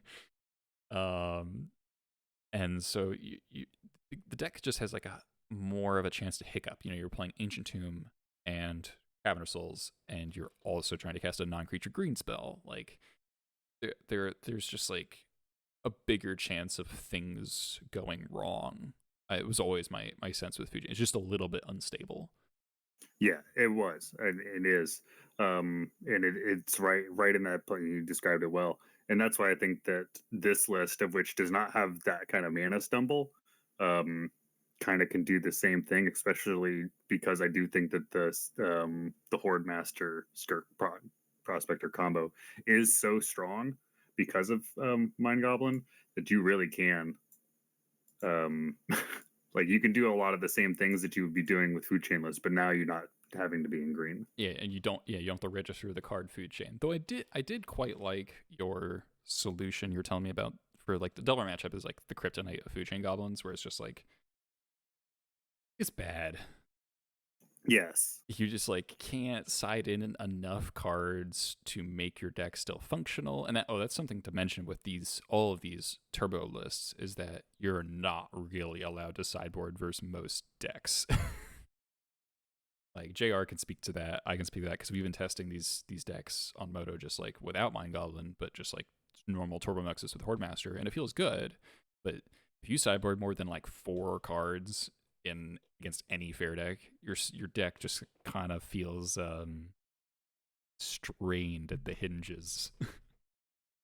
Yeah, I was really excited to try Fable in Turbo Muxus because that's something I just never did. And as I was tinkering more, I was just like, wait a minute, you just can't like play things that don't have the Goblin tag in this deck anymore. Yeah, because it's like I was looking at your deck and I was like, okay, you've got 4 Fables. And I like counted up your goblins. It's like, okay, your Muxus hits are like 24 in game 1 because Muxus can't hit Muxus, and it's just like that is so bad. Like less than like you're averaging like 2 goblins off of Muxus, especially like post board. It's just awful. Like you really have to have the deck building requirements are so steep on the goblin flip effects, whether that's Horde Master, whether that's Ringleader, whether that's Moxis. Technically, it's strictest with Moxis, but it also feels like it matters the least with Moxis because you're getting the cards in play. So then total number of cards, like, you know, a Moxis for 3 cards feels better than a Ringleader or Horde Master getting 3 cards because they're in play, even though you're like, oh, that's only half of the potential. So I've never I just typically wouldn't care about my Muxus. I never tracked my Muxus flip numbers in my mind. It's always about Ringleader. It's always like, okay, I don't want to dip below 27 goblins if I care about my Ringleaders being good, which is definitely an arbitrary number, but it's more about just like feel based on, you know, years of playing. And I don't really know where I got that number. It was just like, this is like a good rule of thumb type thing. I think there's a graph somewhere that we had made. Yeah, we did the math, but it's still at the end of the day, it's an arbitrary decision of like. Yeah, what do you value as a good percentage of it? Like, yeah. Yeah, exactly. I think 27 is my lowest. 26, I think that you can kind of get away with. Yeah, but otherwise, I do start cutting them. Yeah. Kind of on the topic of the Muxus consistency, one thing that we've kind of touched on back and forth, but I wanted to just kind of explicitly mention is that with Mind Goblin in the mix, you can kill from your Muxus board states instantly, like so much more frequently. Yes. So if you put in just like Mind Goblin plus Matron, you can just grab Haste Lord, cast it, kill your opponent, whatever. You can grab some combination of Skirk Prospector plus other things plus Matron or Ringleader into your Haste Enabler, and like even post combat, even like Lackey Connect put in Muxus. The reason I didn't have a Pashalik Mons in my list at the start, but you can kill just from post combat Goblin Lackeys. Yeah, which is you just go like. And you don't even have Slinging in your deck. That's the crazy part, is that, and so something I was testing was a Sharpshooter in the main as well. And so Sharpshooter is like a worse Sling-Gang, but it's mono red, in the sense of it's a 1 damage pinger that kills post combat and doubles up with Pashlik Mons. And plus, you know, Sharpshooter is like randomly good in a certain matchup, especially with this much fast mana, where it's like I played against I played against Newton. You know, he's on his elves build, and I just had like some obscene draw where it was like I hard lacked him on turn 3 with a hasty sharpshooter plus sack outlet, and it was just like this. Sometimes sharpshooters, you know, the nuts, because it's like such a high ceiling. It's like the epitome of high ceiling, low floor card. But if it's your kill condition, because Pashlik Mons does have, if you run only Pashlik Mons, there's a little bit of a danger of if you don't find it soon enough, you end up with like not enough goblins, castable goblins in your deck to actually kill your opponent. Like I was trying to figure out how, if you go, I was goldfishing. I was like, if you force, you know, Lackey Moxis, and you have, you know, Lackey Moxis on turn 2, what are your chances of drawing your whole deck and killing your opponent on turn 2? And the draw your whole deck thing might happen. Killing your opponent is actually harder. And so getting that secondary, you know, kind of double damage thing does matter for those sorts of post-combat kills. Yeah, sorry, just jumping back in. When I was goldfishing, I did see like if Pashlik Mons is at the bottom of your deck, and you're trying to kill not in combat, it's not going to happen, or you just have to exile everything and try to just matron like, for it. Yeah, exactly. And you want your matrons to be getting War Marshals or additional Horde Masters. Like that's usually that's almost, or a War Chief if you don't have one already. And so if you're forced to get Pashlik too early, it increases your chances of fizzling later. Yeah, it gets really, really complicated. I was you can goldfish the crap out of this deck. Oh yeah, it's quite fun. Like it's as much as Storm. Yeah, it's complicated. It's also fucking rules. Yeah, right. It's so good. It's so much fun. So in my mind, honestly, this Turbo Muxus, I think it, like whatever metagame niche that Nettle Elves used to hold, as Nettle Elves are becoming increasingly less popular and Newton's like mid-range the fuck out of Elves, this is kind of supplanting that niche, ideally. That's like where I think the deck would fit in the metagame if things work the way we want it to. Yes, I think in a perfect world, if this deck is like firing on all cylinders, it will be a dangerously fast like combo kill with a ton of like card advantage built in, so you don't just like lose in the grindy matchups. The hardest matchups will most likely be the fast combo decks, Tests, Doomsday, stuff like that anyway. But I definitely agree that it has a very like Nettle Elves factor to it, and if it kind of acts like a better Nettle Elves deck, it would be very interesting. It would have a very interesting spot in the meta. Yeah. And especially because it would be an Elves deck that doesn't give a fuck about Blood Moon, or, you know, I guess Elves doesn't care about Chalice anymore, but I think Trinisphere would definitely slow you down, but you can just play through a Trinisphere like very easily, I would imagine, with this kind of deck. Like, I imagine you're like, okay, I'm just switching to my normal Goblins game plan now, and I will just hard cast my Muxus. I'll just cast my Muxus. And you know, I that's like a pretty compelling place to be. Whereas, you know, Vile Goblins, we still kind of have to figure out like what is the deck's niche anymore, because what is the deck anymore? Because it's kind of this incongruous just strange pile of synergy that works. Yeah, it's so weird looking at Goblin. We've gotten Horde Master and Snoop in the past as like, wow, these cards are incredible. This is going to revolutionize Goblins. And then both of them happened, and both of them were like, this card is really weird in Goblins. Yeah. Like, I'm not sure exactly how to make it work, just because Goblins itself is such a weird deck to try to like make cards for. Yeah, it's like I feel like the way I try to think about it now is like, I'm gonna build this like a control deck and play it like an aggro deck when the time is right. And that's like something I keep coming back to, is this counterpuncher energy. And so if a card isn't good at that, it's probably not a great fit in the deck. And then that's why Mind Goblin's super exciting. for Classic as well, because it is in many ways the perfect card of play control the whole game. You're falling slightly behind because your answers are more expensive than the threats. Playing mana denial, but you're costing yourself tempo. And then there's just like kind of skips. Mind Goblin resolves. Yeah, Mind Goblin resolves. Yeah, it's just like skips a beat. And so that's a really exciting place for the card. I don't know how I'm gonna fit it because I like all the cards. It's just like it's play 62. Yeah, I'll go out to 62, and it's gonna be the worst thing ever.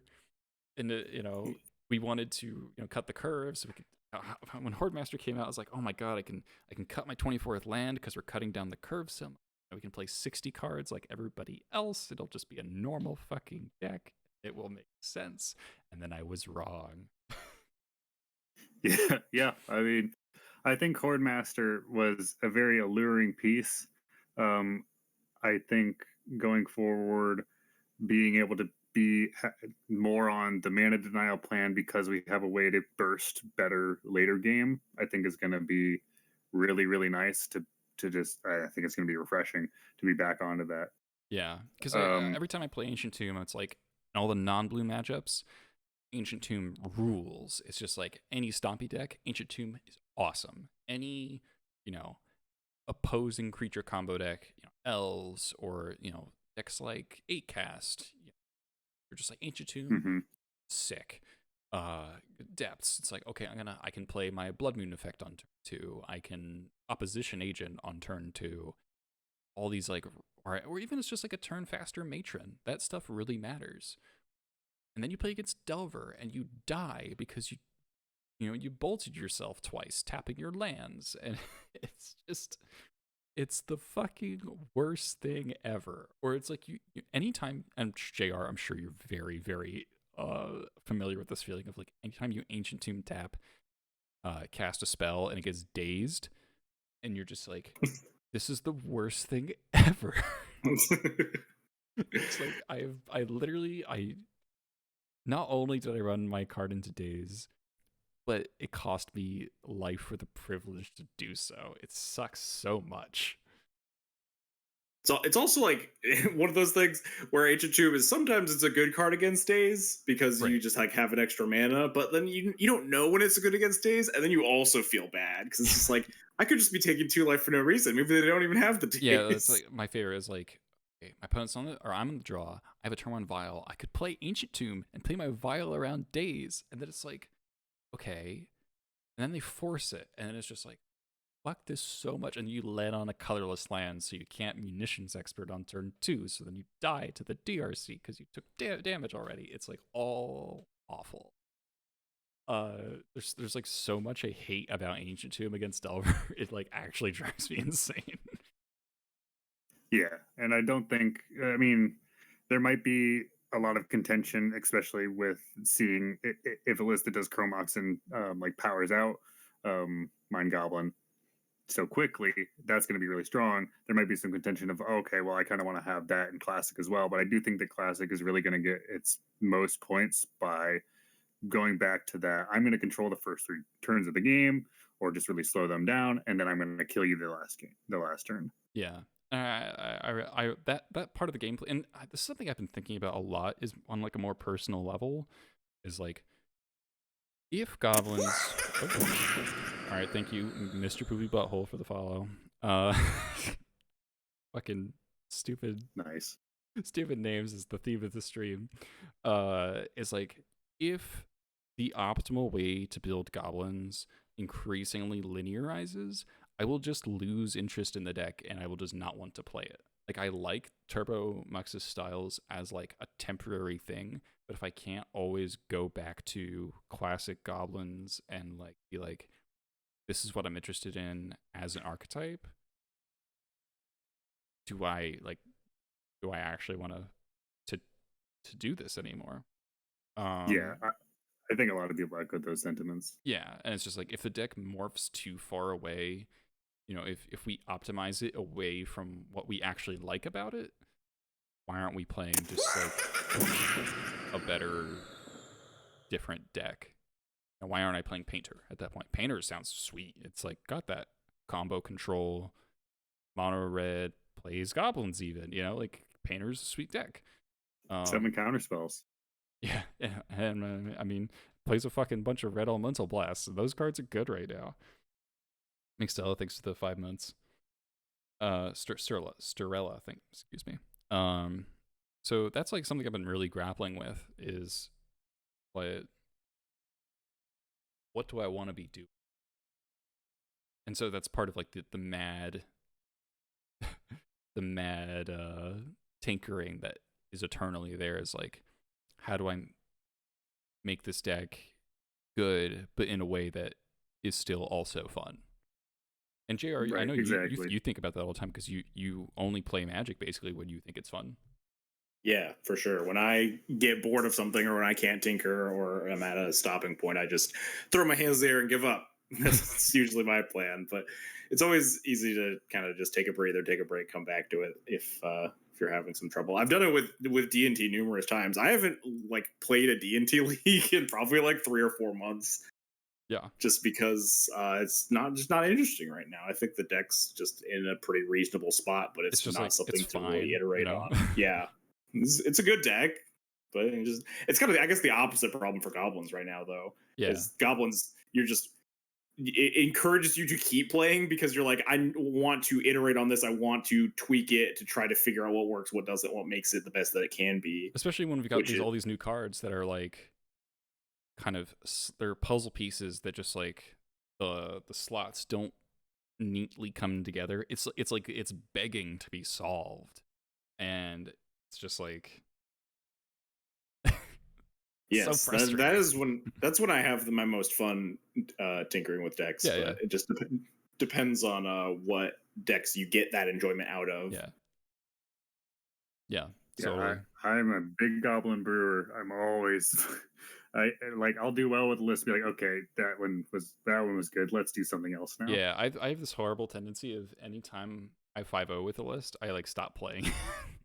Yeah, right. And you look extremely organized in your keeping of your lists. Mine are like Snoop food chain 22447322. I just don't have deck. I just have one deck list that I'll just constantly change and not remember what my old versions look like. I deleted a ton of stuff too recently. Like this is me cutting it down. And I actually, so on the Everyday Eternal podcast with Max Dorshan as a guest, he talked about the way he keeps his moto organization. It's just like super fucking smart. Is any deck you are currently playing, put a 1 at the start, so it's always at the top. And I was like, fuck, that's so smart. Why haven't I been doing that? That is really smart. So I'm starting to do that. The trick is to play an 05 deck after each 5-0 deck to even it out. Yeah, that makes sense. But yeah, I do think that like there is this want to stay true to like Goblins as an archetype because it is so unique too. Yeah. Right. And there's nothing like it. Exactly. In all of Magic, in any format, there's nothing like Goblins. Yeah. Totally and so it is really interesting to iterate on and be like, okay, why is this working? How do you improve it and stuff? And I totally get that. Like even fitting in like just a 1 of like, you know, Squee. I think when I first saw Squee, I was like, maybe a 1 of in Classic Goblins, probably better in Moonstompy. And it is good in Moonstompy. JR, you also have positive experiences of Squee. Yeah, card's great.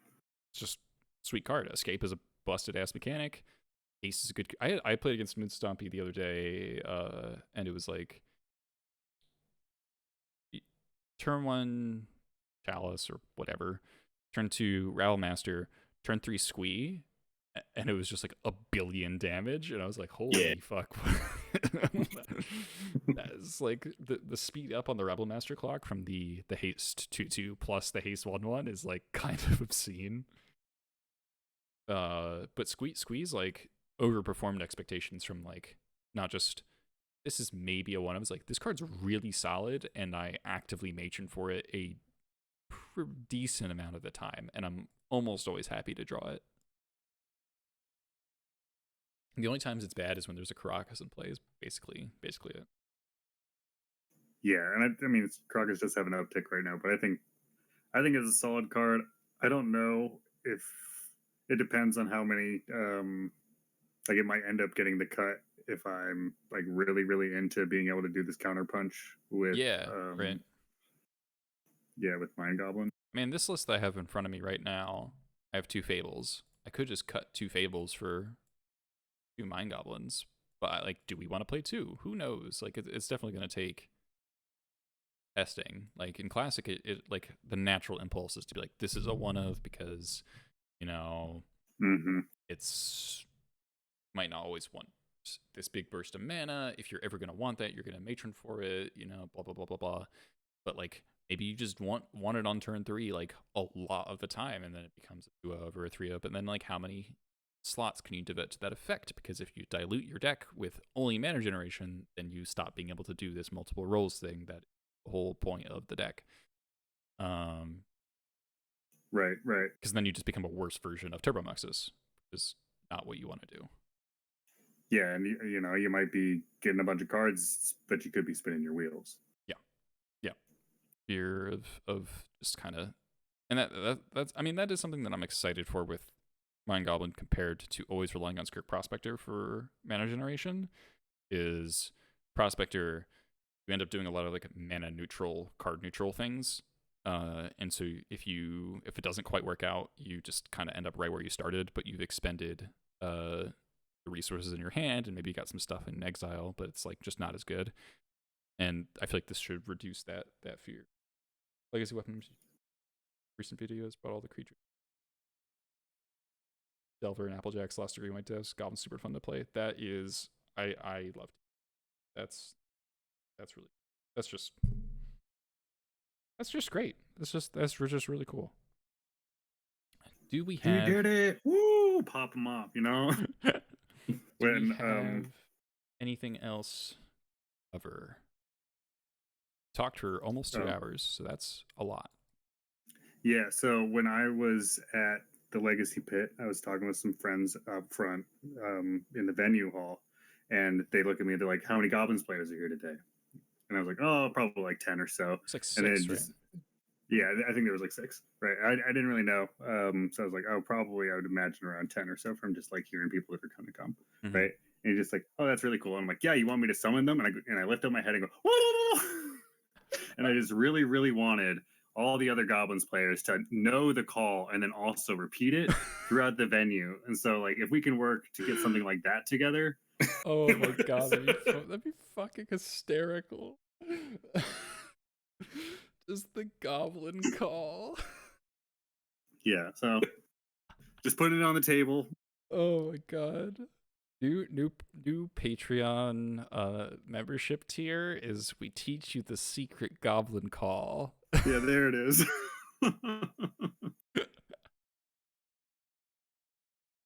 Yeah, so I got a kick out of that. Yeah, that's hilarious.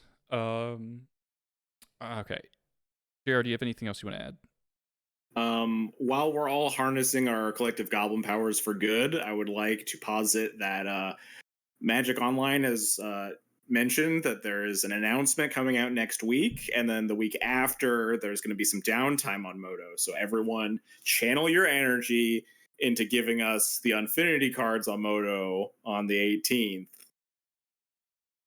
That's all I need. We could also, if we want to get a little bit extra, we could get some more of the Baldur's Gate cards. We could play with like Gut. True Soul Zealot. Yeah, Gut was like a card that was interesting. I feel like we probably just play Squee over Gut nowadays. But Gut, so if people don't know Gut, it's 2 and a red, like every other card that JR likes. Go read his article on Max blog about that. It's 2 and a red, 2/2 Goblin Legend. Whenever you attack, just any creature attacks, or is it Goblin attacks? Yes. Whenever you attack, whenever you anything. attack, you can sacrifice a Goblin or any creature. A creature or artifact. A creature or artifact, and get a 4/1 skeleton with menace tapped and attacking. So that's kind of a cool way to convert fodder into like genuine threats. They're not durable threats, but they are evasive because they have menace. And 4/1 is like kind of like a funny stat line in Legacy in that attacks through most things. It's really hard too. Yeah, like that's a fair bit of damage. And the fact that you don't need, and the fact that it's artifact, especially in Moonstompy, it's like I've got this Chromox that is sitting in my hand that I really like don't want to imprint anything on, but like it's just like a useless card. You just get to turn it into a 4/1 attacker. That's pretty cool. So that was something I was thinking about, but it's not a Magic Online. But I was thinking about it in Classic Goblins, but I think it's probably just more synergistic to run Squeak because you don't really want to be sacrificing goblins to turn them into skeletons, and like all your other synergy stuff gets worse. Every goblin that's not every goblin that becomes a skeleton is a goblin that's not pumping Pile Driver or not, sacking to Sling Gang later. Yeah, Gut would be cool to get on Moto for sure. You also get White Plume Adventurer and Seasoned Dungeoneer on, help out the White Brethren. Yeah. I'm content with Mind Goblin. That's the card I'm blocking in. I'm like 90% to play that at the Buffalo Chicken Dip Legacy Open in November. I'm all in on casting Mind Goblin and making my opponent cut my sticker deck. Yes. It's just such an incredible troll. Like, it still cracks me up how delightfully stupid it is. It's so perfectly Goblins. It's so perfectly Goblins. Like, no other deck could take the cards from Unfinity. Like, I had this thought, like, when Unstable came out, and there's like so many. There's like a good number of goblins in that set that are like just super sweet, and I wish they were black bordered because it was just like, it was like old Bark Buzz or Buzz Bark. Excuse me. Yeah, but yeah. I mean, that card's like, it's very silver border because it involves like, it's like stacking dice or something. Yeah, like dice and where they land or something. Yeah, it's like kind of like a chaos orb. Yeah. So like you can't go that far, but there's like a 1-mana goblin that assembles a contraption, and that card's sweet. And then there's maybe one of the best cards is three-headed goblin, which has triple strike. The 5-mana 3/3 with triple strike. There's the one with the hats makes all your things with hats. Goblin Haberdasher or something. Goblin Haberdasher. So any creature. Oh my god. Wacky has a hat if it's the foil version. Yeah, if you play the from the vault version, you play his diplomacy helmet gives a menace. Like, how fucking sick is that? And then what am I thinking of? Party Crasher, I think is the name of the card. I think so. Yeah, it's just fucking amazing art. It's just it's 5-mana 3/3 haste. He has a chainsaw sword cutting through a wedding table. You can attack with Party Crasher once each combat during each opponent's turn. No rest, no mercy, no reservations. It's so fucking good. I really loved, and of course, Steamflogger Boss is the marquee card of the set, and that is blackboard, right? Like, these are all sweet goblins that we never could touch before, and so as incredibly clunky and kind of obnoxious Mind Goblin is to become a black border card, it just fits so well in the whole ethos of the deck that I can't get mad about it. Yeah, entirely. The other one from the unset that I was looking at was Saw in Half. Oh yeah, I saw people talking about that. I don't know how good it will be because it is a 3-mana non-goblin off color. It's pretty bad, but good effect. It's the world's goofiest Kiki Jiki effect. So this is 2 and a black for an instant. Destroy target creature. If that creature dies this way, its controller creates 2 tokens that are copies of that creature with half the power and toughness rounded up. Very funny card on a goblin matron or a goblin ringleader. I will say, there's been a lot of trends of like token copy effects in Magic lately, saying if it's legendary, it becomes not legendary or whatever. Never have I been more mad about a card that should have that text that does it. Oh my god! How does this card not make the tokens not legendary? Oh my god, you're so right. I did not think about that, but you're absolutely correct. Wow. Yep. Wow. This card went from like a flavor win to just a flavor fail just in a second.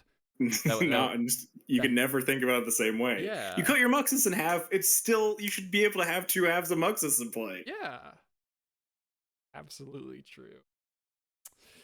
Dropping the ball, Watsy. Dropping the ball. Yeah, this card on Fury is like incredibly fucked up. Yeah, right. Yeah, but all who would all do those that? scam effects. Who would do that? Oh yeah, black-red scam type decks. Oh, God. Oh yeah, you could like cast Grief, take the removal spell, saw it in half, grief them twice. You're manifesting evil things into the world. Yeah. Oh man, this kind of rules. I might have to play mono black Stompy now. Yeah, I think that might be a thing because. Hang on, now I'm mad. Now I'm mad about the legendary line. Now I want to saw a Shieldred in half, but I can't. Oh no. Oh. What about we could saw a Plague Engineer in half? Oh. No, I actually think that it's errata that you can't do that. I remember hearing something. My dad works at Wizard of the Coast, and he was saying that that's true. Oh yeah, that makes sense. How about Rotting Register? I guess that's just really bad, actually. Yeah, it just makes 2 small Rotting Registers. 2 4/3s. You disc 2 cards every turn. This sounds. Or you can actually, hey, you can target your opponent's Murktide region, and you can turn their 8/8 into 2 2/2s. Wait, does it tracks the power? It doesn't look at the base power. I think it cares about the card's actual power, but I'm not positive. No, this is base. No, this is half that creature's power and their. Oh yeah, it does say toughness. except their base power is half that creature's power and toughness. So yeah, it would be 4/4s. I think it would just lose the the counters on it, but it would just have base power 4/4 on the tokens. But I think it'd be a 4 because its base power is half that creature's power. Oh no, I was misreading it. Yeah. Okay, it's worded the same way. So it is heinous against. Wow, that card's terrible. It's really bad. Yeah, you saw. I thought I was going to turn it into 2/2s, man. If you saw a DRC in half, it becomes a 2 4/4s. Yeah. All right, chalk it up. Next one. Hey, if you saw a Delver in half before it flips, then it can't flip anymore. So that's something. Wait, tokens of Delver can't flip? Yeah, tokens can't flip. I didn't know that. They don't have a backside.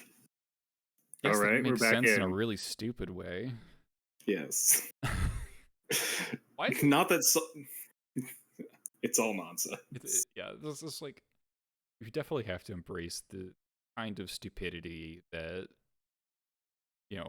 Magic is getting stretched to its breaking point of silliness, just in general, but especially for an unset. Obviously, that's like the point of an unset. But it's also just been getting increasingly like, fucking just, I don't even know the best term for it. Just fucking dumb. Like. So many things. It's just like, why is it this way? It's just because they said so. Yes. Well, I'm excited to read the rules for the unset when it comes out. Hopefully tomorrow. Yeah, I think if Mind Goblin can't get bolted on the stack to fizzle it, that sounds pretty fucking sick. Yeah, that kind of locks it in. Because. I've been trying to rationalize it in my head that it has to not work that way. It has to not get the sticker if it dies. But if you look at there are so many sticker cards that will apply stickers to other things, and those sticker cards like don't target, so you can't like kill in response. It just puts a sticker on a non-land permanent you control or whatever. There is precedent for putting stickers on cards in graveyards. So like it's not impossible, and the fact that stickers track between public zones means it feels like there is a chance that it works that way. Yeah. But as the rules are currently written, I'm like fairly certain that it wouldn't, because like a card doesn't remember what it was on the battlefield when it's in the graveyard. Right. when cards move zones, they just they forget all that stuff. Right. But who knows? It's all nonsense. Can it forget its own name? Yeah, it can't forget his own name. Yeah, and I do love that the names are like really, really stupid on the stickers. Like even like the Delusionary is great as a 6, but the hang on, let me see if I can pull up the list of all the. Oh, I was saying it's a non-targeting mana ability. Is it a mana ability or is it a comes to play effect? I don't think mana abilities can be triggered abilities, right? Because you can like respond to like Burning Tree and stuff. Yeah, I think. Does this work like Burning Tree Emissary is probably good. But you can respond to Burning Tree? You can. Yes, you can. I'm pretty sure you can. Yeah, you can. I'm not 100% on that, though. I'm pretty sure. Unless... I mean, but like, in order for this to not be bolted on this deck, it'd have to work like something like Iona or True Nemesis, where it's like, if it's on the battlefield as enters... But it says when this creature enters the it does specific... It is a triggered ability. It uses when instead of as. It is a triggered ability that would happen. You may put a name sticker on it. Add a red for each vowel on that sticker. Yeah, so I guess it's like Burning Tree, but Burning Tree can't get removed because nothing has to be put onto it to get the effect. Yeah. Right. Yeah. But does the sticker still go on it even if it was removed? In the graveyard. Yeah, because you can put stickers on cards in graveyards, so there's a chance. Yeah. I also, not related to any of that, but I do find it hilarious that because Mind Goblin's name is like blank goblin and it will change when applying the sticker, this card says when this creature enters the battlefield instead of referring to itself. A lot of creatures will just say when, Thalia's lieutenant or whatever. And you're right. It doesn't use its own name because it can't refer to its own name because its name's constantly changing. Oh, that's really funny. I had not noticed that. It mechanically doesn't make any difference. When cards say their own names, it means this creature, but you know, it's amusing. Otherwise, Magic. It is a way. Really stupid. Yes. Right. It is a way to get more text on cards moving forward. That's true. So we have that to look forward to. Yeah, just what Magic needed. More texts. All right. I have the list of words that you should have in your deck. Okay. So all right, let's get the six. The 6 is delusionary. Mm-hmm. The 5s are unsanctioned and gelatinous. Gelatinous goblin. Nice. The 4s are narrow-minded. I guess there are 2 4s on one of the cards. Narrow-minded and baloney are on the same cards.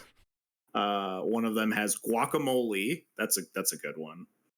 Phyrexian. Dinosaur.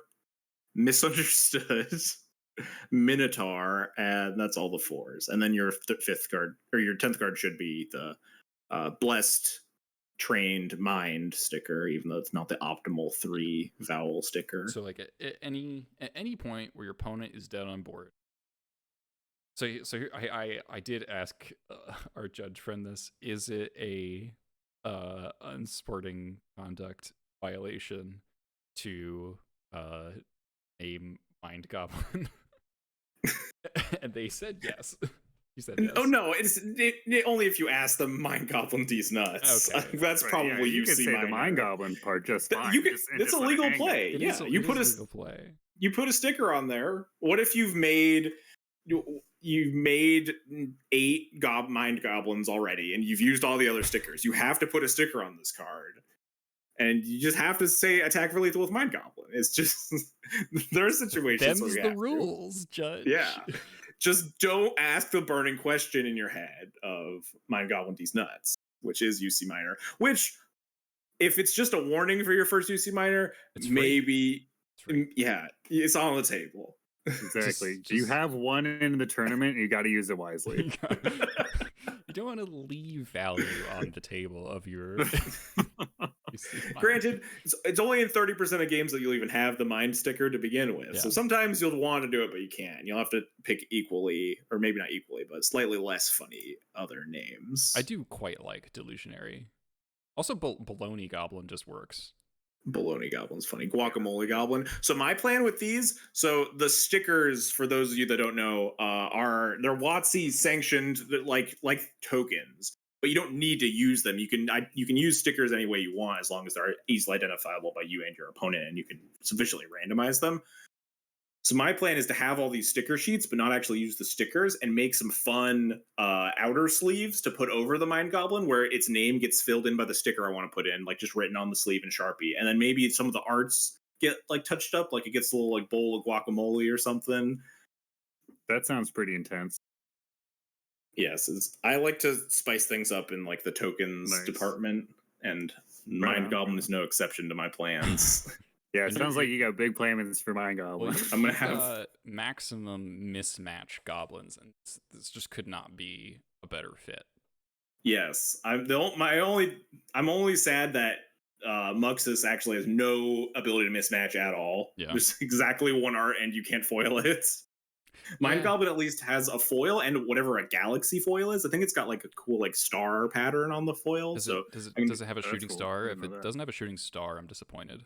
It does. I don't think it does. I've seen some people tweet about the galaxy foils, and just kind of like has this kind of cool starry sky pattern on it. Okay. I'll have to check that out. I'm down, I guess.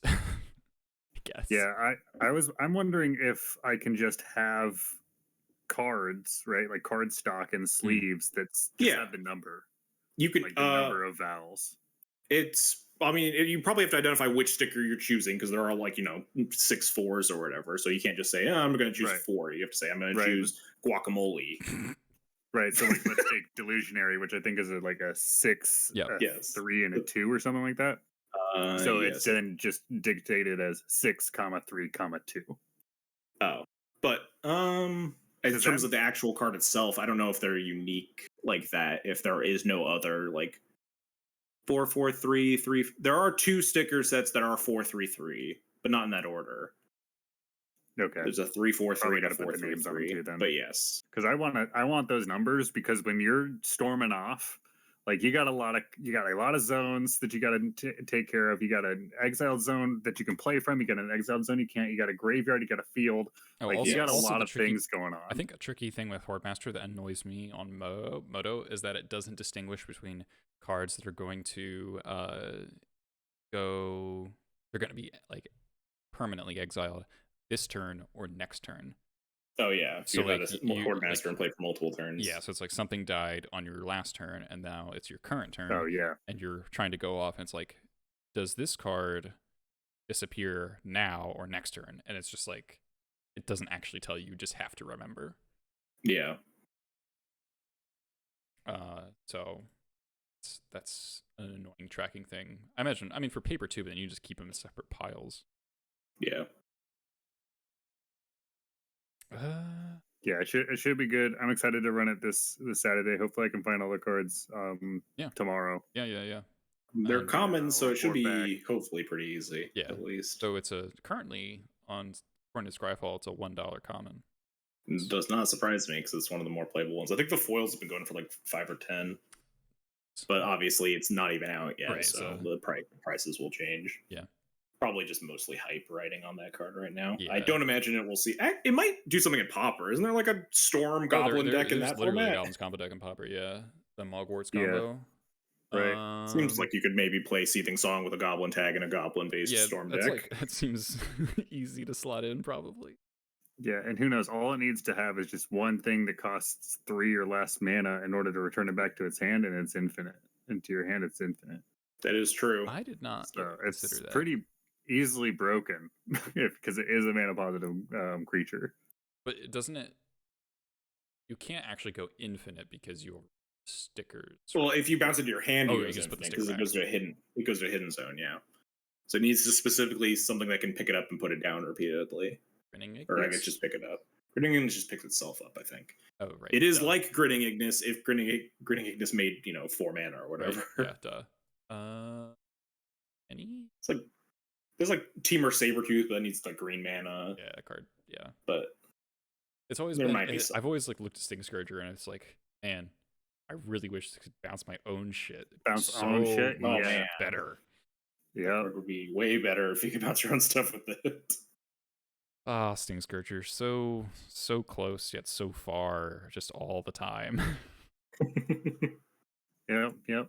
Saved my butt enough times that I want it. Ruined me enough times that I don't. Yeah. Okay. I think it's time to close it up. Thanks everyone for watching. This was a lot of fun talking with Dan and JR. A lot of nonsense, a lot of... I think we did a pretty good breakdown on the future of Goblins as it seems. I do want to say I'm going to try to step away from Magic for a bit. At least as far as I'm not going to be streaming. I'm going to do like one final thing for the Patreon, then I'm going to put it on hiatus.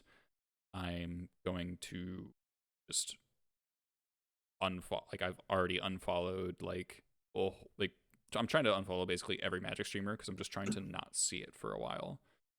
I'm going to leave a lot of Magic Discords. It's become something that I don't want to do compulsively, and it's become compulsive. And it's just not a good place. I want to do other things with my life. Especially as Magic is like in this kind of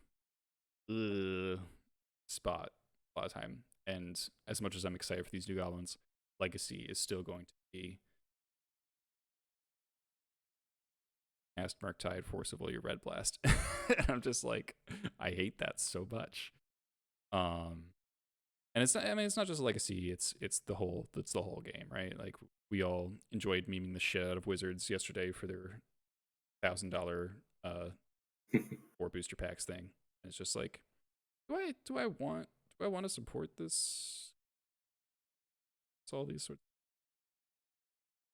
Yeah, and I want to play Magic for fun instead of a job. It's like the thing he has kept me in it for a while is like definitely a sense of responsibility, a sense of I owe it to the people who are literally paying me to keep up on things, and a kind of a abstract notion of like grow the channel, that sort of thing, but that's just not very healthy. So I'm gonna take a break, a long break. So just letting people know that. I appreciate the viewers. I do appreciate people who send me nice messages. Goblins community is really nice and very, very supportive and very understanding whenever I've had to take breaks in the past. But I'm really trying to separate the game from myself more.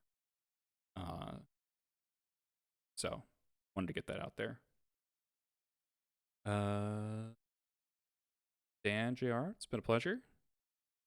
Appreciate you guys. Thanks for having us on. I appreciate it. And yeah, you do you with stepping away from Magic. I think that's always good to do. As long as if there's any large tournament in London, you better go. I missed out. There's a big Legacy event in Birmingham in about two weeks, and I decided not to go. Partially because it's very close to my own vacation. I'm going up to the Isle of Skye, into Lewis and the Outer Hebrides next week. And I'm really excited for that. And I will just be remote and not in a place where checking Discord is anything that I should be doing. It's like I should be enjoying this beautiful landscape. Totally. I get it. Sounds like a good time. But yeah, thanks for having me. All right. Thanks for watching, everyone. Put this on YouTube shortly. See you whenever I see you.